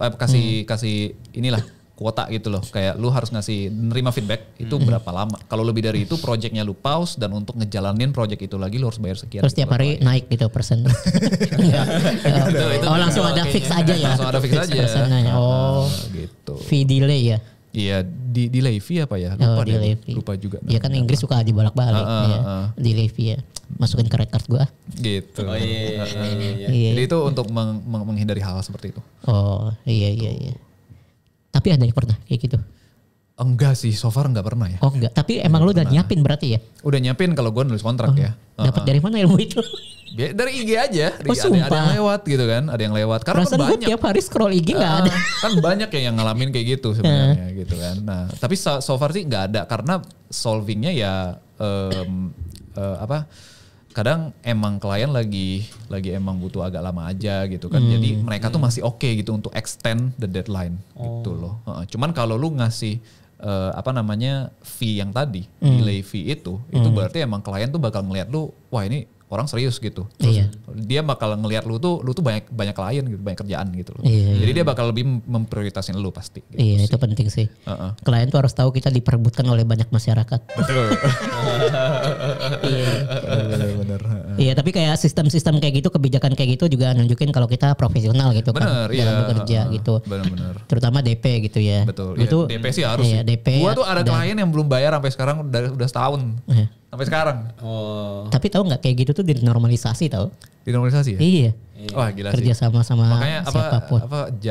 Servis jasa tuh makin gede tuh sebenarnya makin bahaya gitu. Makin banyak masalah. Makin banyak masalah benar. Tapi kalau semua bisnis kan makin gede makin banyak masalah ya. Iya. Cuman specifically untuk bisnis jasa itu emang masalahnya tuh agak kayak menurut gue agak lebih berat sih. Karena makin gede lu dapet klien, maka klien gede itu biasanya untuk bayar itu pun mereka tuh ada jedanya sendiri gitu 30 hari. Kadang ada tahapannya. Iya, 45 hari lah gitu baru bayar gitu kan. Karena ada terminnya. Iya, ada tim finance-nya sendiri kan. Dan itu kan bisa ngacauin cash flow lu gitu. Iya. Lu sebulan mungkin bisa nombok dulu gitu kan karyawan lu. Itu sih yang susah. Mungkin klien mengira cuma dia yang punya data. Cuma dia yang punya tim finance kan. Iya. Kita juga punya orang finance. Makanya, kita tidak mau kalah. Itu dia sih. Jadi kan? ada itu tantangannya sih kalau bisnis jasa sih. Iya, gue juga gitu kadang DP, bukan kadang sih sampai sekarang gitu. Dulu mungkin enggak ya karena gue nggak terlalu aware sama hal-hal seperti itu. Tapi sampai sejak gue udah mulai bikin red card itu DP aja gue deadline-in. Oh iya. Iya. Kalau nggak kacau men, gila parah banget. Iya. Kacau banget. Itu gue follow up terus tuh tiap bulan tuh klien yang itu. Iya. Manja banget ke di follow up mulu ya. Iya. Kayak lu niat kerja sama nggak sih? Iya. Maksudnya kalau gue sih orangnya ya follow up sekali 2 kali nggak apa-apa, lebih dari 2 kali cuy, gila. Iya. Maksudnya kan kita dari awal udah kasih tahu kan deadline tanggal berapa, bener. Apa perlu pakai jam kan nggak usah kan. Iya. Maksudnya ya kalau gue sadis sih gue pakein jam juga. Atau enggak lu kirimin ini debt collector aja sekalian. Oh iya. Kalau orang media ada debt collector. Diviralin, diviralin. Hukum paling tinggi gitu. Senior gue pernah tuh kayak gitu.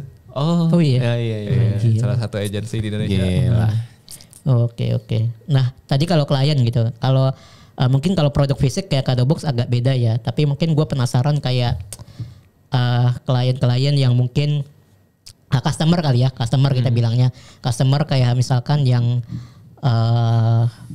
misalnya nanya-nanya tentang produknya, produk tentang gift gitu kan. Udah nanya panjang lebar terus ternyata nggak jadi. Terus ternyata nggak jadi gitu kan. Itu kan mungkin bukan foundernya yang ngurusin kan, bukan lu kan. Kalau misalnya lu udah punya admin anggaplah. Sekarang udah punya admin belum? Sekarang sementara belum. Ada lowongan? Ada lowongan. Tapi mungkin tergantung ya lotnya seberapa. Kan dulu kecuali kalau udah heboh banget mungkin sehari terima 50 gitu kan ya. Tapi iya mungkin sekarang kalau karena baru saja diklaim kembali jadi mungkin belum ada ya pengalaman kayak pengalaman kayak ya di chat panjang lebar gitu, ditanya panjang lebar tentang produknya atau bahkan tentang kurirnya yang nggak ada hubungannya itu, terus ternyata nggak jadi gitu kan, atau misalkan udah check out nih, udah masuk keranjang nih, tapi nggak dibayar-bayar, kan ada kan kayak gitu kan? Belum bayar, iya salah satunya kayak gue soalnya. Udah masuk ke keranjang tapi nggak dibayar-bayar gitu kan. Nunggu gajian. Kan biasa kan kalau kita di bisnis online shop itu ada ilmunya kan, ada tekniknya kayak orang calon customer kalau udah masukin barang ke keranjang kita harus follow up gitu kan. Ilmunya kan begitu kan. Nah, lu pernah kayak begitu atau pernah nanya-nanya sampai panjang terus ternyata nggak jadi atau nggak ada kabar gitu? Pernah nggak? Mungkin dulu kali ya.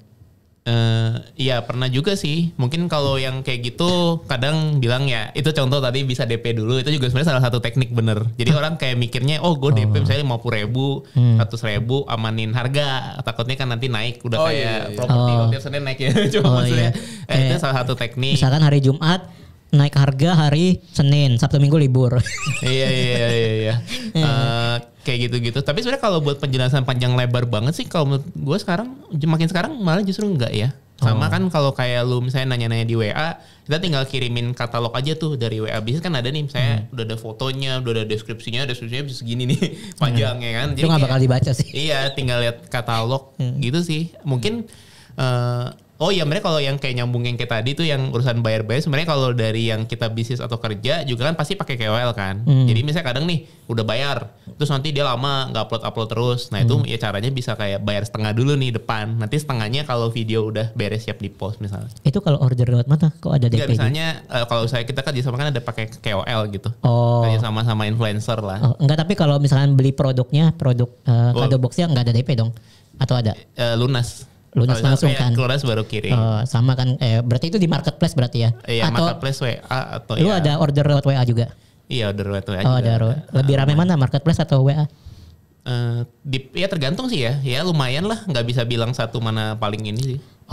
Mirip-mirip gitu. Mirip-mirip, iya. Tapi ada nggak yang tadi gue bilang yang udah masukin ke keranjang terus nggak dibayar-bayar?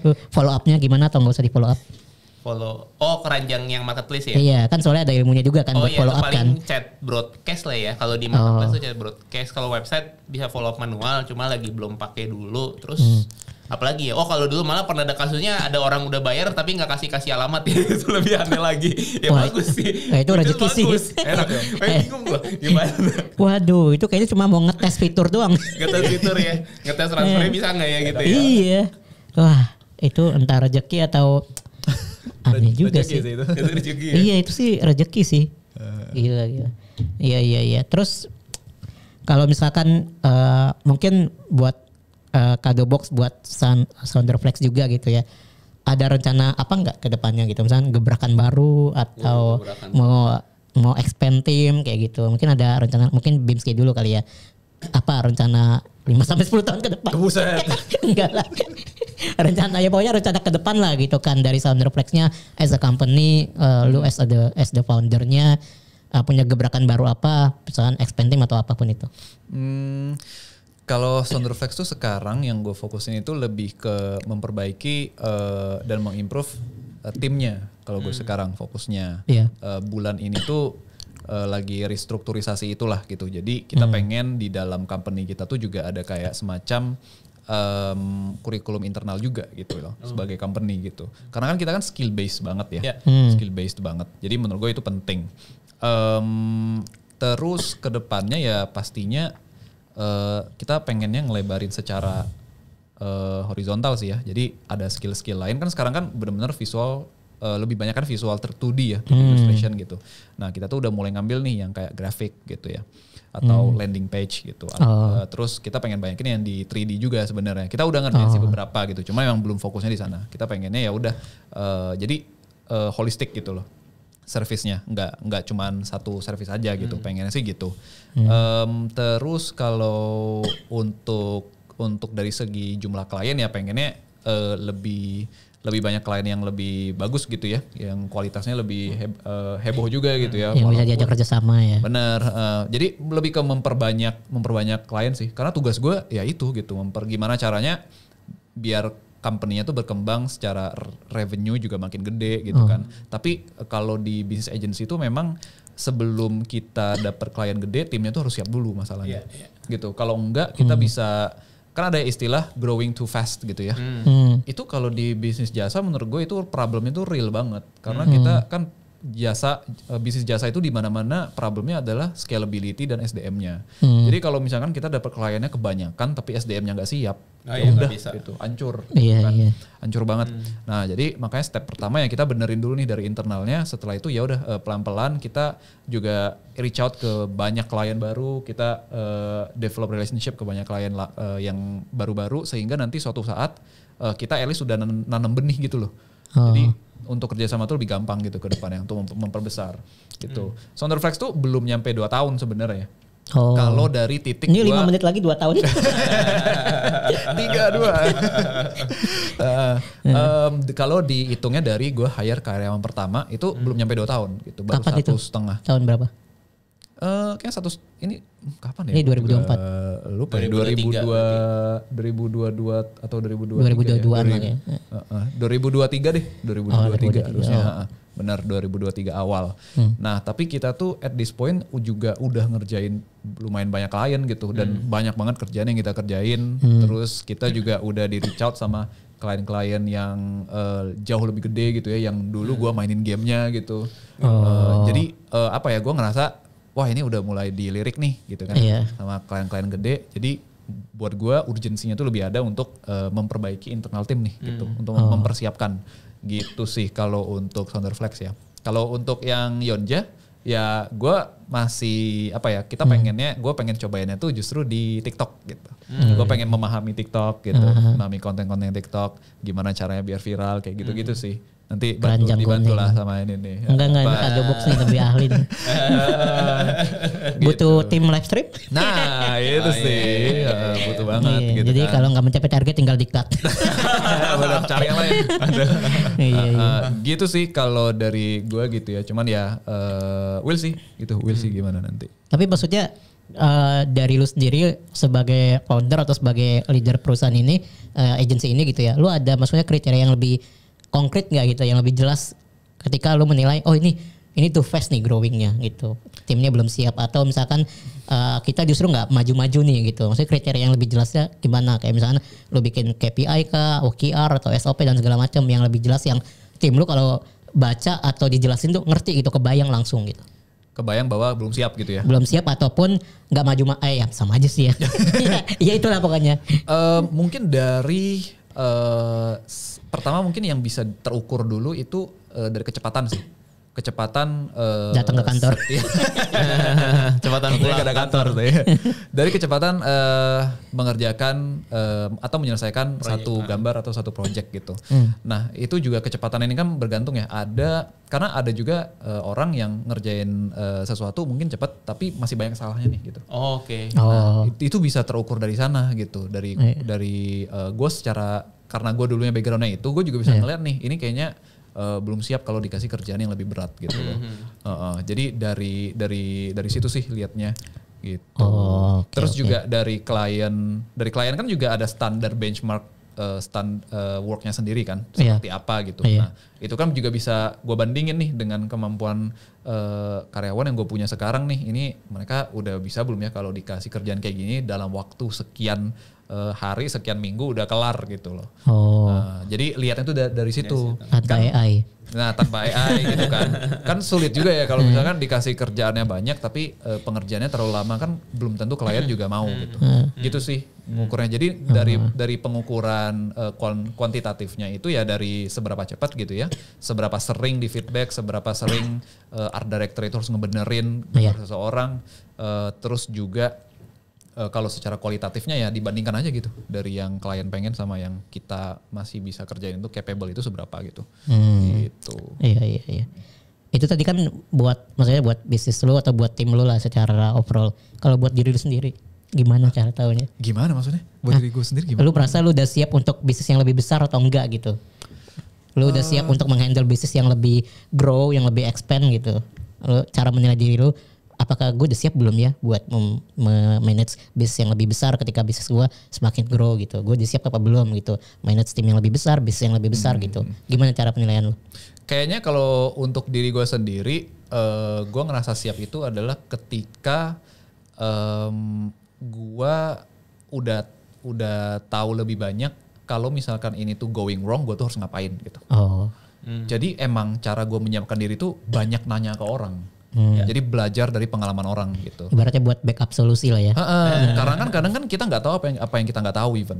Jadi ya udah banyakin nanya ngobrol ke business owner yang kayaknya masalah-masalah yang bakal datang tuh apa aja sih di mereka gitu kan. Ini contohnya. Yang bisa sana. Iya gitu kan. Kayak masalah-masalah yang bakal datang tuh apa aja, dan kalau misalkan size-nya udah segini tuh masalah yang datang ke mereka tuh apa aja gitu kan. Jadi kalau misalkan gue udah tahu cara dia solving masalah ini tuh kayak gini, at least gue juga bisa lebih tahu nih kalau ada masalah ini gue nanti bakal kayak gini gitu loh. Gue bakal ngerasa siapnya ketika gue tuh udah ada backup plan di kepala langsung gitu loh. Atau at least ada orang yang bisa gue tanyain. Tapi lu punya target-target kayak buat diri sendiri gak? Kayak KPI atau OKR buat diri sendiri? Kalau OKR sih sebenarnya enggak ada yang konkret kayak bulan ini harus ini. Gue tuh paling matoknya itu kayak dalam waktu 3 bulan atau 6 bulan gitu. Terus ya udah gue review aja. Dapat klien dari Amerika gitu. Iya, misalkan dalam waktu 3 bulan kita lihat nih ini revenue-nya tuh naik atau turun gitu kan, bakal dapet klien ini atau enggak gitu. Dalam waktu 6 bulan apakah nyentuh sekian, omsetnya sekian enggak gitu. Karena buat gue ya yang paling gampang untuk gak tahu ya, otak gue tuh soalnya cuman bisa ngeliat kalau ada angka gitu. Kalau nggak ada angka tuh gue bingung banget gimana caranya gitu. Bisa ngira-ngira gitu ya. Jadi gue cuma bisanya lihat ngukurnya dari angka aja gitu. Gitu. Lihat portofolio saham aja angka semua. Itu dia ya. Iya benar. Iya. Oke, kalau tadi udah dari Sounderflex, dari Kadobox gimana nih? Kalau misalkan lu menilai, ini saatnya nih grow more gitu kan, expand tim lebih besar Kadobox, dan mungkin dari lu juga penilaiannya ke diri sendiri gimana, apakah gue udah siap atau belum gitu? Mungkin kalau ngejawab tadi yang dari siapa atau enggak secara bisnis ya, mungkin kalau dari gua gimana omset sama profitnya, ya kan omset profit terus sama expense-nya bulanannya itu masih kejar-kejaran nggak? Misalnya ternyata mepet nih, ternyata gua dapat jualan barang, tapi gua udah harus bayar karyawan, gua nggak tahu harus restock atau something kan, itu expense kan. Ternyata deket nih, jadi gua lihat berarti belum se-save itu buat Jadi gampang aja sebenarnya kok. Bener. Profit sama capex udah gitu. Profit, iya bener. Kalau misalnya kayak dulu pernah era tuh yang bener-bener lega banget kayak ya omset sama cuannya sekian, tapi lu expense-nya ternyata cuma keluar segini. Ya mungkin lu bisa konsisten gitu berapa bulan itu better. Benar-benar. Iya. I think salah satunya juga yang bikin gue ngerasa siap atau enggak itu lebih ke runway budgetnya sih. Runway budgetnya, iya benar. Kalau misalkan ada let's say 10 tim, runway budgetnya sebulan itu kalau nggak ada klien sama sekali, gue harus keluar misalkan berapa puluh juta gitu misalkan ya. 10 orang, misalkan gaji satu orang let's say 10 juta, berarti kan 100 juta nih keluar sebulan. Gue ada nggak gitu? Siap nggak dalam 6 bulan ada segitu gitu. Jadi memang harus dipersiapkan secara uang beberapa bulan ke depan gitu. Jadi secara uang tuh menurut gue bisa jadi patokan yang safe banget sih untuk. Mirip kayak exit plan nggak sih? Ya agak beda ya. Agak beda ya. Kalau exit plan mah bangkrut ya. Bener. Iya. Dana cadangan di bisnis kali. Kan kalau personal kan lu kayak bisa hidup. Kalau dulu kan minimal udah 3 bulan ya. Ya backup plan lah itu. 3 bulan, 6 bulan kali ya. Let's say. Jadi emang harus beberapa bulan ke depan lah intinya. Gitu. Kalau gue patokannya setahun gue. Setahun. Buset. Tapi 6 bulan juga gak masalah sebenarnya. 6 bulan sampai setahun lah ya. Biar safe aja gitu. Iya. Kalau si Raymond Chin waktu itu ada patokannya tersendiri tuh, yang di kelasnya ya. Jadi kalau misalkan lu masih single, 3 bulan. Benar. 3 sampai 6 bulan. Makin pendek nggak apa-apa. 3 sampai 6 bulan save duit gitu untuk runway budgetnya. Tapi kalau udah punya keluarga itu bisa 6 sampai 24 even. Bisa 12 sampai 24. 2 tahun nih. Budgetnya gitu biar safe. Gue iya aja sih, nggak ingat juga. Gitu. Iya. Jadi itulah ya, maksudnya cara lu tahu yang Kadobox sudah siap apa belum ya? Iya, benar.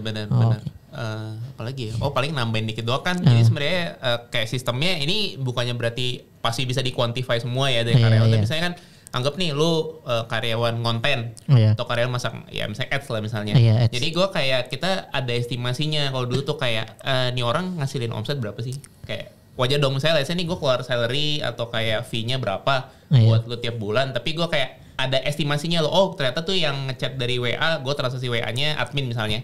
Admin closing berapa sekian misalnya. Oh berarti bener nih hitungannya. Atau jangan ternyata loh kok closingannya kok kecil banget atau something. Itu kan sebenarnya kan satu barometer kan gue bayar lu nih. Tapi lu kayak buka bilangnya istilahnya nggak sebanding gitu yang gue bayar dengan yang gue dapat mungkin. ROI ya. ROI. Iya, return on investment. Jadi jangan sampai kita terlalu ngawur juga. Mungkin banyak ngerasa kan orang mau nih brand pakai budget yang gede. Misalnya gue mau hire artis siapa sebulan 50 juta. Nah, kita lihat dong setelah gue pakai dia gimana nih. Jangan-jangan ternyata nggak ngasilin sales sama saya tuh banyak kan. Kayak misalnya gue bayar gini jong. Ya kan which is berarti gue bayar segitu mah yang nggak worth it misal. Iya, every dollar we spend tuh ada ROI. Ada ROI. Iya. Kayak kalau bisa kan jangan terlalu boros kayak bisnis dan itunya kan. Jadi itu bener sih kayak gue keluar gini tapi gue gimana nih baliknya jangan sampai gue terlalu jong banget kan juga. Karena kan sebenarnya setiap hire orang kan kita invest kan. Bener. Gue bayar lu ya lu harus bisa kasih lebih ke gue gitu. Kalau enggak ya main monopoli aja.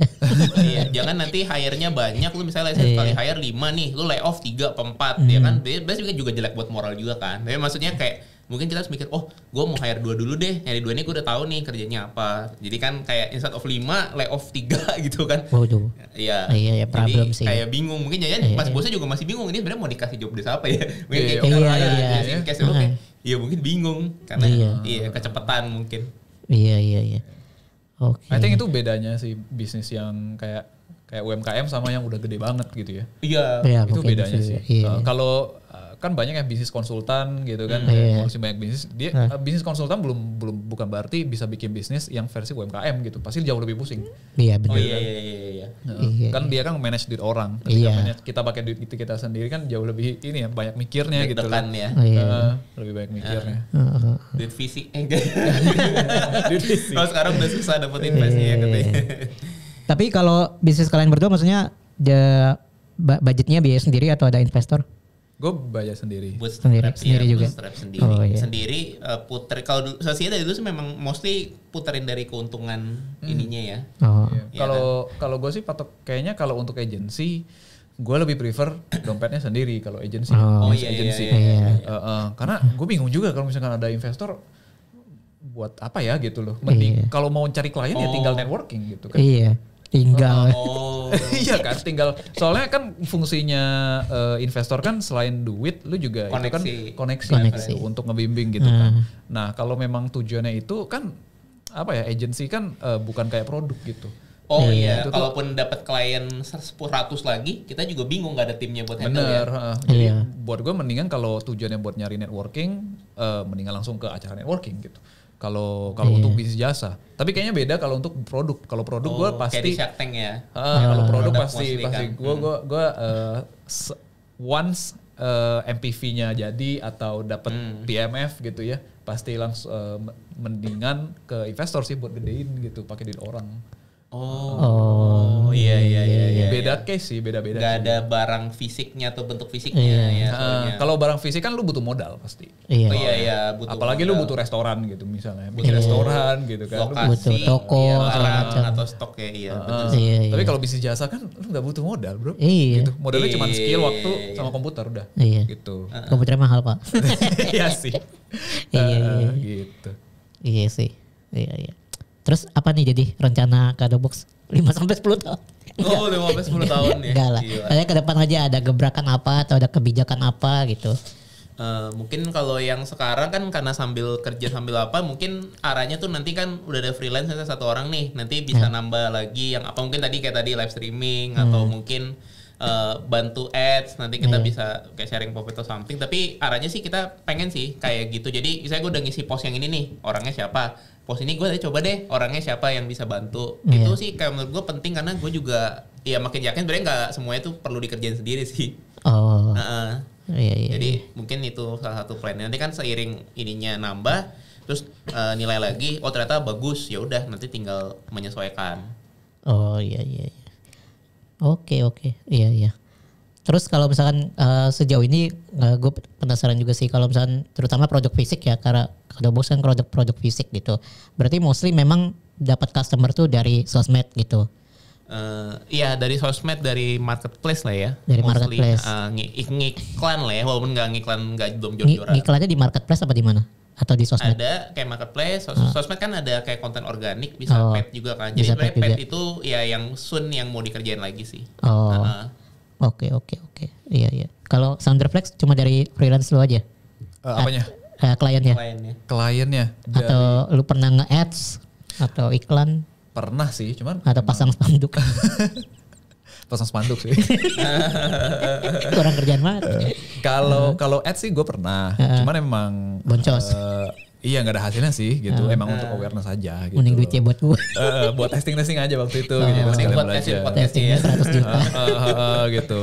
Kalau Sounderflex memang acquisition channelnya ya dari networking dan email aja gitu, dan dari klien sebelumnya gitu, retain terus gitu. Tapi pernah juga disamperin kita gitu loh. Jadi emang showcase-nya di platform-platform tertentu juga kan, gue gitu kan, di ArtStation gitu. Itu juga masih bisa banget gitu sih. Cuman kalau Yonja, gue ads-nya Shopee sih. Ke marketplace ya. Iya, langsung di marketplace. Ada rencana mau ke sosmed? Ke TikTok ads sih yang tadi ya. TikTok itu. TikTok ads juga. TikTok, atau live TikTok aja. Ads. Cuman gue lebih pengen fokusnya ya di kontennya justru sebenarnya, bukan di ads-nya banget gitu ya. Kayak gimana caranya bikin konten yang bagus, yang viral gitu ya. Iya. Fokusnya pengen belajar di situnya sih. Tapi gue penasaran deh kalau misalnya kayak produk fisik, lu kan fashion produk fisiknya kan, terus lu Kadobox gitu ya, terus jualan di marketplace gitu. Anggap kita nggak main sosmed lah, gitu. Tapi kita benar-benar di marketplace doang gitu. Gimana cara dapat customer pertama? Penasaran gue. Tanpa ada sosmed. Ya chat WA temen. Kenalin ke teman-teman ya. Iya. Enggak gengsi. Enggak sih gue. Enggak lah kan butuh duit. Iya, gue bukan tipe orang yang gengsi sama bisnis gue sih. Iya, gue juga. Males gak sih gengsi? Capek cuy. Iya. Perut lu kan perlu dikasih makan. Bener. Kayak gue gak ada gengsi-gengsinya sih. Iya. Capek sendiri. Kan banyak kayak orang yang di sosmed kayak bilangnya bikin ada bisnis tapi nggak pernah naruh bisnisnya gitu. Iya. Gue tipe orang yang pasti taruh. Karena gue susah bikinnya bro. Iya. Iya sih, at least tahu lah ya. Walaupun kayak nggak aktif tapi bionya tuh full gitu ya. Ada ad apa lah gitu. Kan di WA story kan juga bisa klik link kan. Bisa. Iya, dari minimal itulah. Dari temen sih gue. Iya, kenalin teman-teman gitu. Soalnya kalau di marketplace terdesainnya tuh untuk kalau kita nggak ada pembelian, belum ada bintang tuh susah banget. Susah banget iya makanya.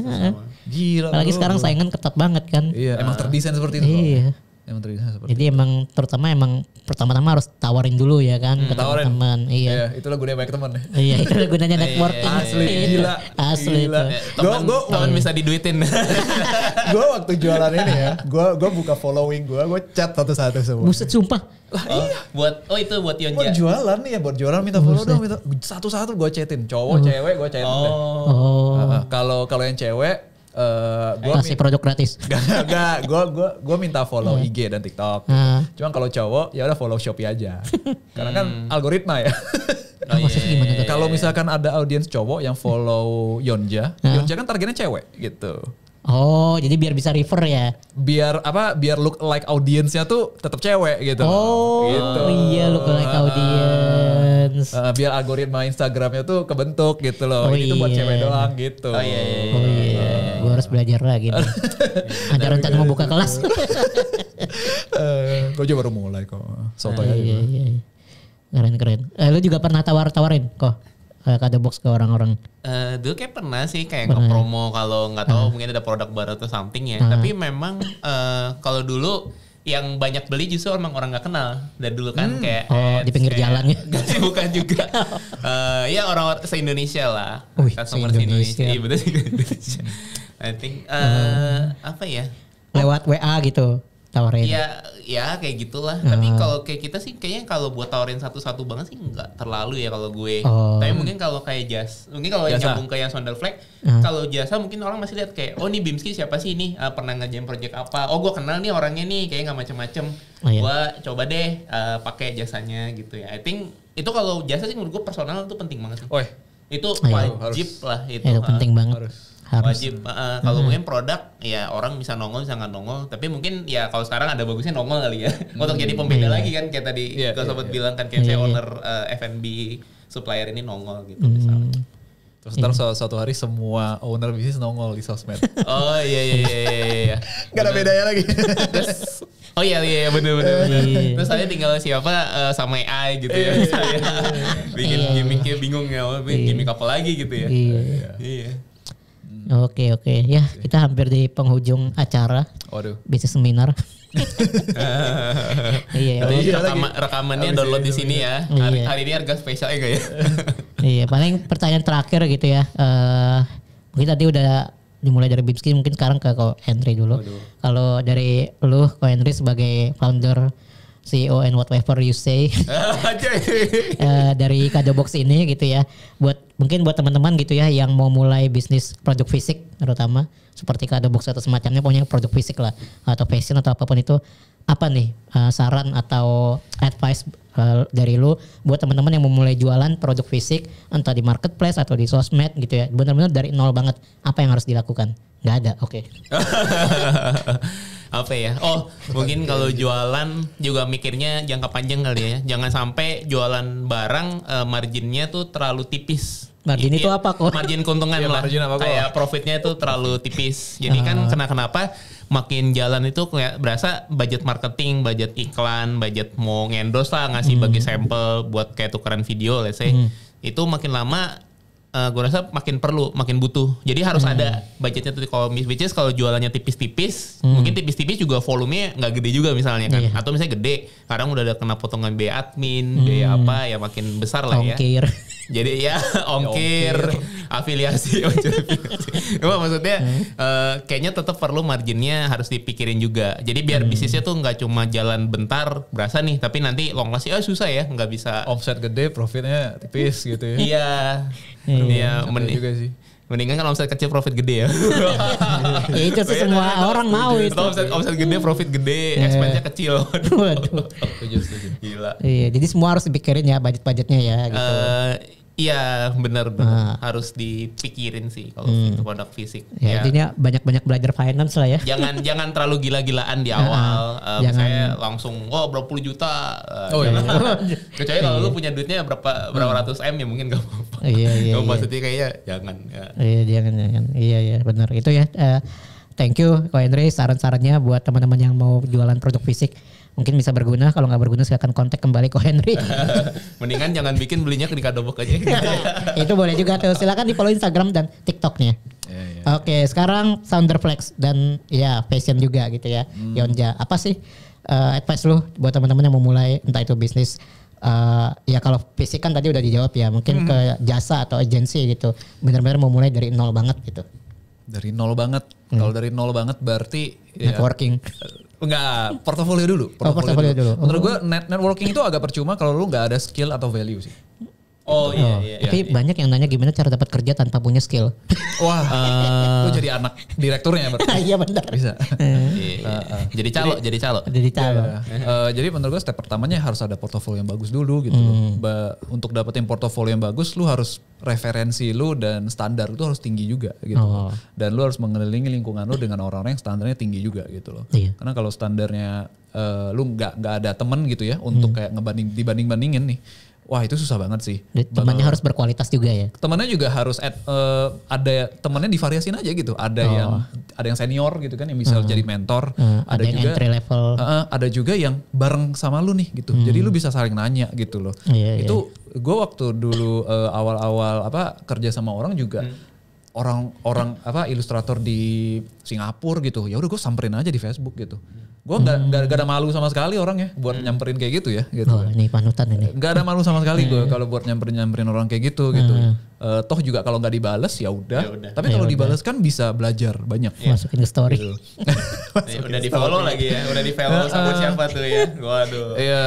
Jadi step pertama ya portofolio. Terus kalau misalkan lu tuh awal-awal apa ya kayak mungkin fresh graduate gitu ya atau masih kuliah. Setelah lu punya portofolio bagus, mendingan kata gue kerja sama orang lain dulu sih. Kalau lu mau bangun agensi gitu ya, mendingan lu kerja sama orang kalau untuk agensi. Karena tapi ketika lu kerja sama orang di agensi lain ya, lu harus tahu nih agensi yang lu masukin tuh juga kemungkinan besar lu tuh bakal ngerjainnya mirip kayak gitu. Jadi lu at least udah tahu nih kayak di masa depan lu pengen bikin bisnisnya tuh di niche yang seperti apa atau kayak lu pengen bikin agensinya kayak gimana. Terus lu cari company yang mirip-mirip kayak gitu, lu masuk, lu pelajarin sebanyak mungkin, lu deketin bosnya, lu pokoknya cari cara gimana caranya tuh company itu dapetin duit dan dapetin klien. Iya, terus lu kenal sama banyak orang-orang yang ada di sana, pekerja-pekerja di sana. Lu gabung komunitas-komunitas yang emang menyediakan banyak pekerjaan. Misalkan lu joinnya di organisasi atau agensi content creator. Ya udah lu kenalan sama banyak content creator gitu. Supaya nanti ketika lu keluar nih, lu udah banyak yang kenal sama lu dari segi klien. Benar. Terus udah banyak juga yang kenal sama lu dari segi karyawan gitu, calon karyawan nih gitu. Dari sana kan berarti kan karena bisa aja loh. Lu misalkan punya temen content creator gitu kan. Dia kalau disamperin sama orang yang nggak dikenal, nggak mau kerja gitu. Langsung keluar red card ya. Iya. Iya kan? Bener. Jadinya freelance. Tapi kalau misalkan dia udah kenal lu, bisa aja dia mau gitu kerja bareng lu gitu loh. Dengan harga yang spesial mungkin gitu kan. Itu kan unfair advantage gitu. Gak bakal didapetin sama orang lain punya gitu. Itu sih kalau saran gue. Jadi ya kerja dulu sama orang selama ya 2-3 tahun terserah gitu ya. 2-3 abad. 2-3 abad. 2-3 tahun. Jadi dari situ pun sebenarnya kita bisa belajar ya. Benar, dari situ juga lu coba deh relationship sama klien lu perbaiki gitu ya. Cari-cari klien juga untuk belajar dikerjain sama orang lain gitu, belajar delegasiin. Gue juga awal-awal nggak langsung gue lempar, nggak juga. Jadi art director gue dulu gitu. Jadi kerjaan kita tuh makin lama tuh makin strategik. Jadi awalnya kan technical banget. Awalnya kan dari kita ngerjain. Terus kedua kita yang nggak art direct gitu kan. Terus akhirnya art director pun kita hire gitu. Akhirnya jadinya strategik gitu loh. Gitu. Akhirnya foundernya liburan. Enggak juga. Akhirnya foundernya kesini gitu. Bisa ngobrol. Kan foundernya liburan juga sambil buka laptop. Nah itu dia. Iya. Tapi gitu lu pernah ada trust issue gak buat mendelegasikan tugas? Susah nih. Gue sebenarnya berusaha untuk tidak sih. Berusaha untuk tidak ada trust issue sih. Kayak jadi makanya sebelum gue hire itu gue lihat dulu gitu. Udah di make sure dari awal. Di scan dulu orangnya. Gitu kan. Tanya ke AI. Jadi ketika pun kan ya kita kan nggak pernah tahu ya. Kalau menurut kita pun ini orangnya gue yakin nih bisa nih, kan belum tentu juga akhirnya. Ya udah itu resiko aja sih menurut gue. Itu resiko aja. Tapi at least lu udah menganalisa lah gitu loh dari awal, udah diperhitungkan. Gitu kan dari portofolio gimana, dari attitude-nya gimana, cara ngomong komunikasinya gimana gitu. Benar. Iya. Gitu. Oke. Ya, sekian. Itu ya tadi advice dari Bapak Bimski tentang gimana cara membangun atau memulai bisnis agency ya. Jadi memang harus ya minimal freelance dulu lah gitu.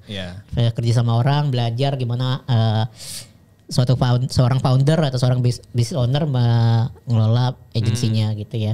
Yang sekarang juga saya juga lagi belajar dari Pak Bimski ini. Siapa tahu ya kan agensinya saya beli. Gak apa beli aja dong. Dari mana? Dari mana? Mau dia. Kalau di Shark Tank ya for 100% of the company. Iya. Oke, ya itu aja untuk podcast hari ini. Thank you Bimski, thank you Ko Henry udah sharing-sharing, semoga bermanfaat dan berfaedah juga buat teman-teman. Kalau udah dengerin 2 jam lebih ternyata nggak bermanfaat, silakan kontak 2 orang ini. Thank you Bimski, thank you Ko Henry, thank you juga buat teman-teman yang udah nonton. Thank you. Semoga kita bisa berjumpa lagi di podcast offline yang berikutnya. Thank you, gue Junar dan di sini ada Bimski dan Ko Henry. Kita pamit undur diri. Thank you, sampai ketemu di episode berikutnya.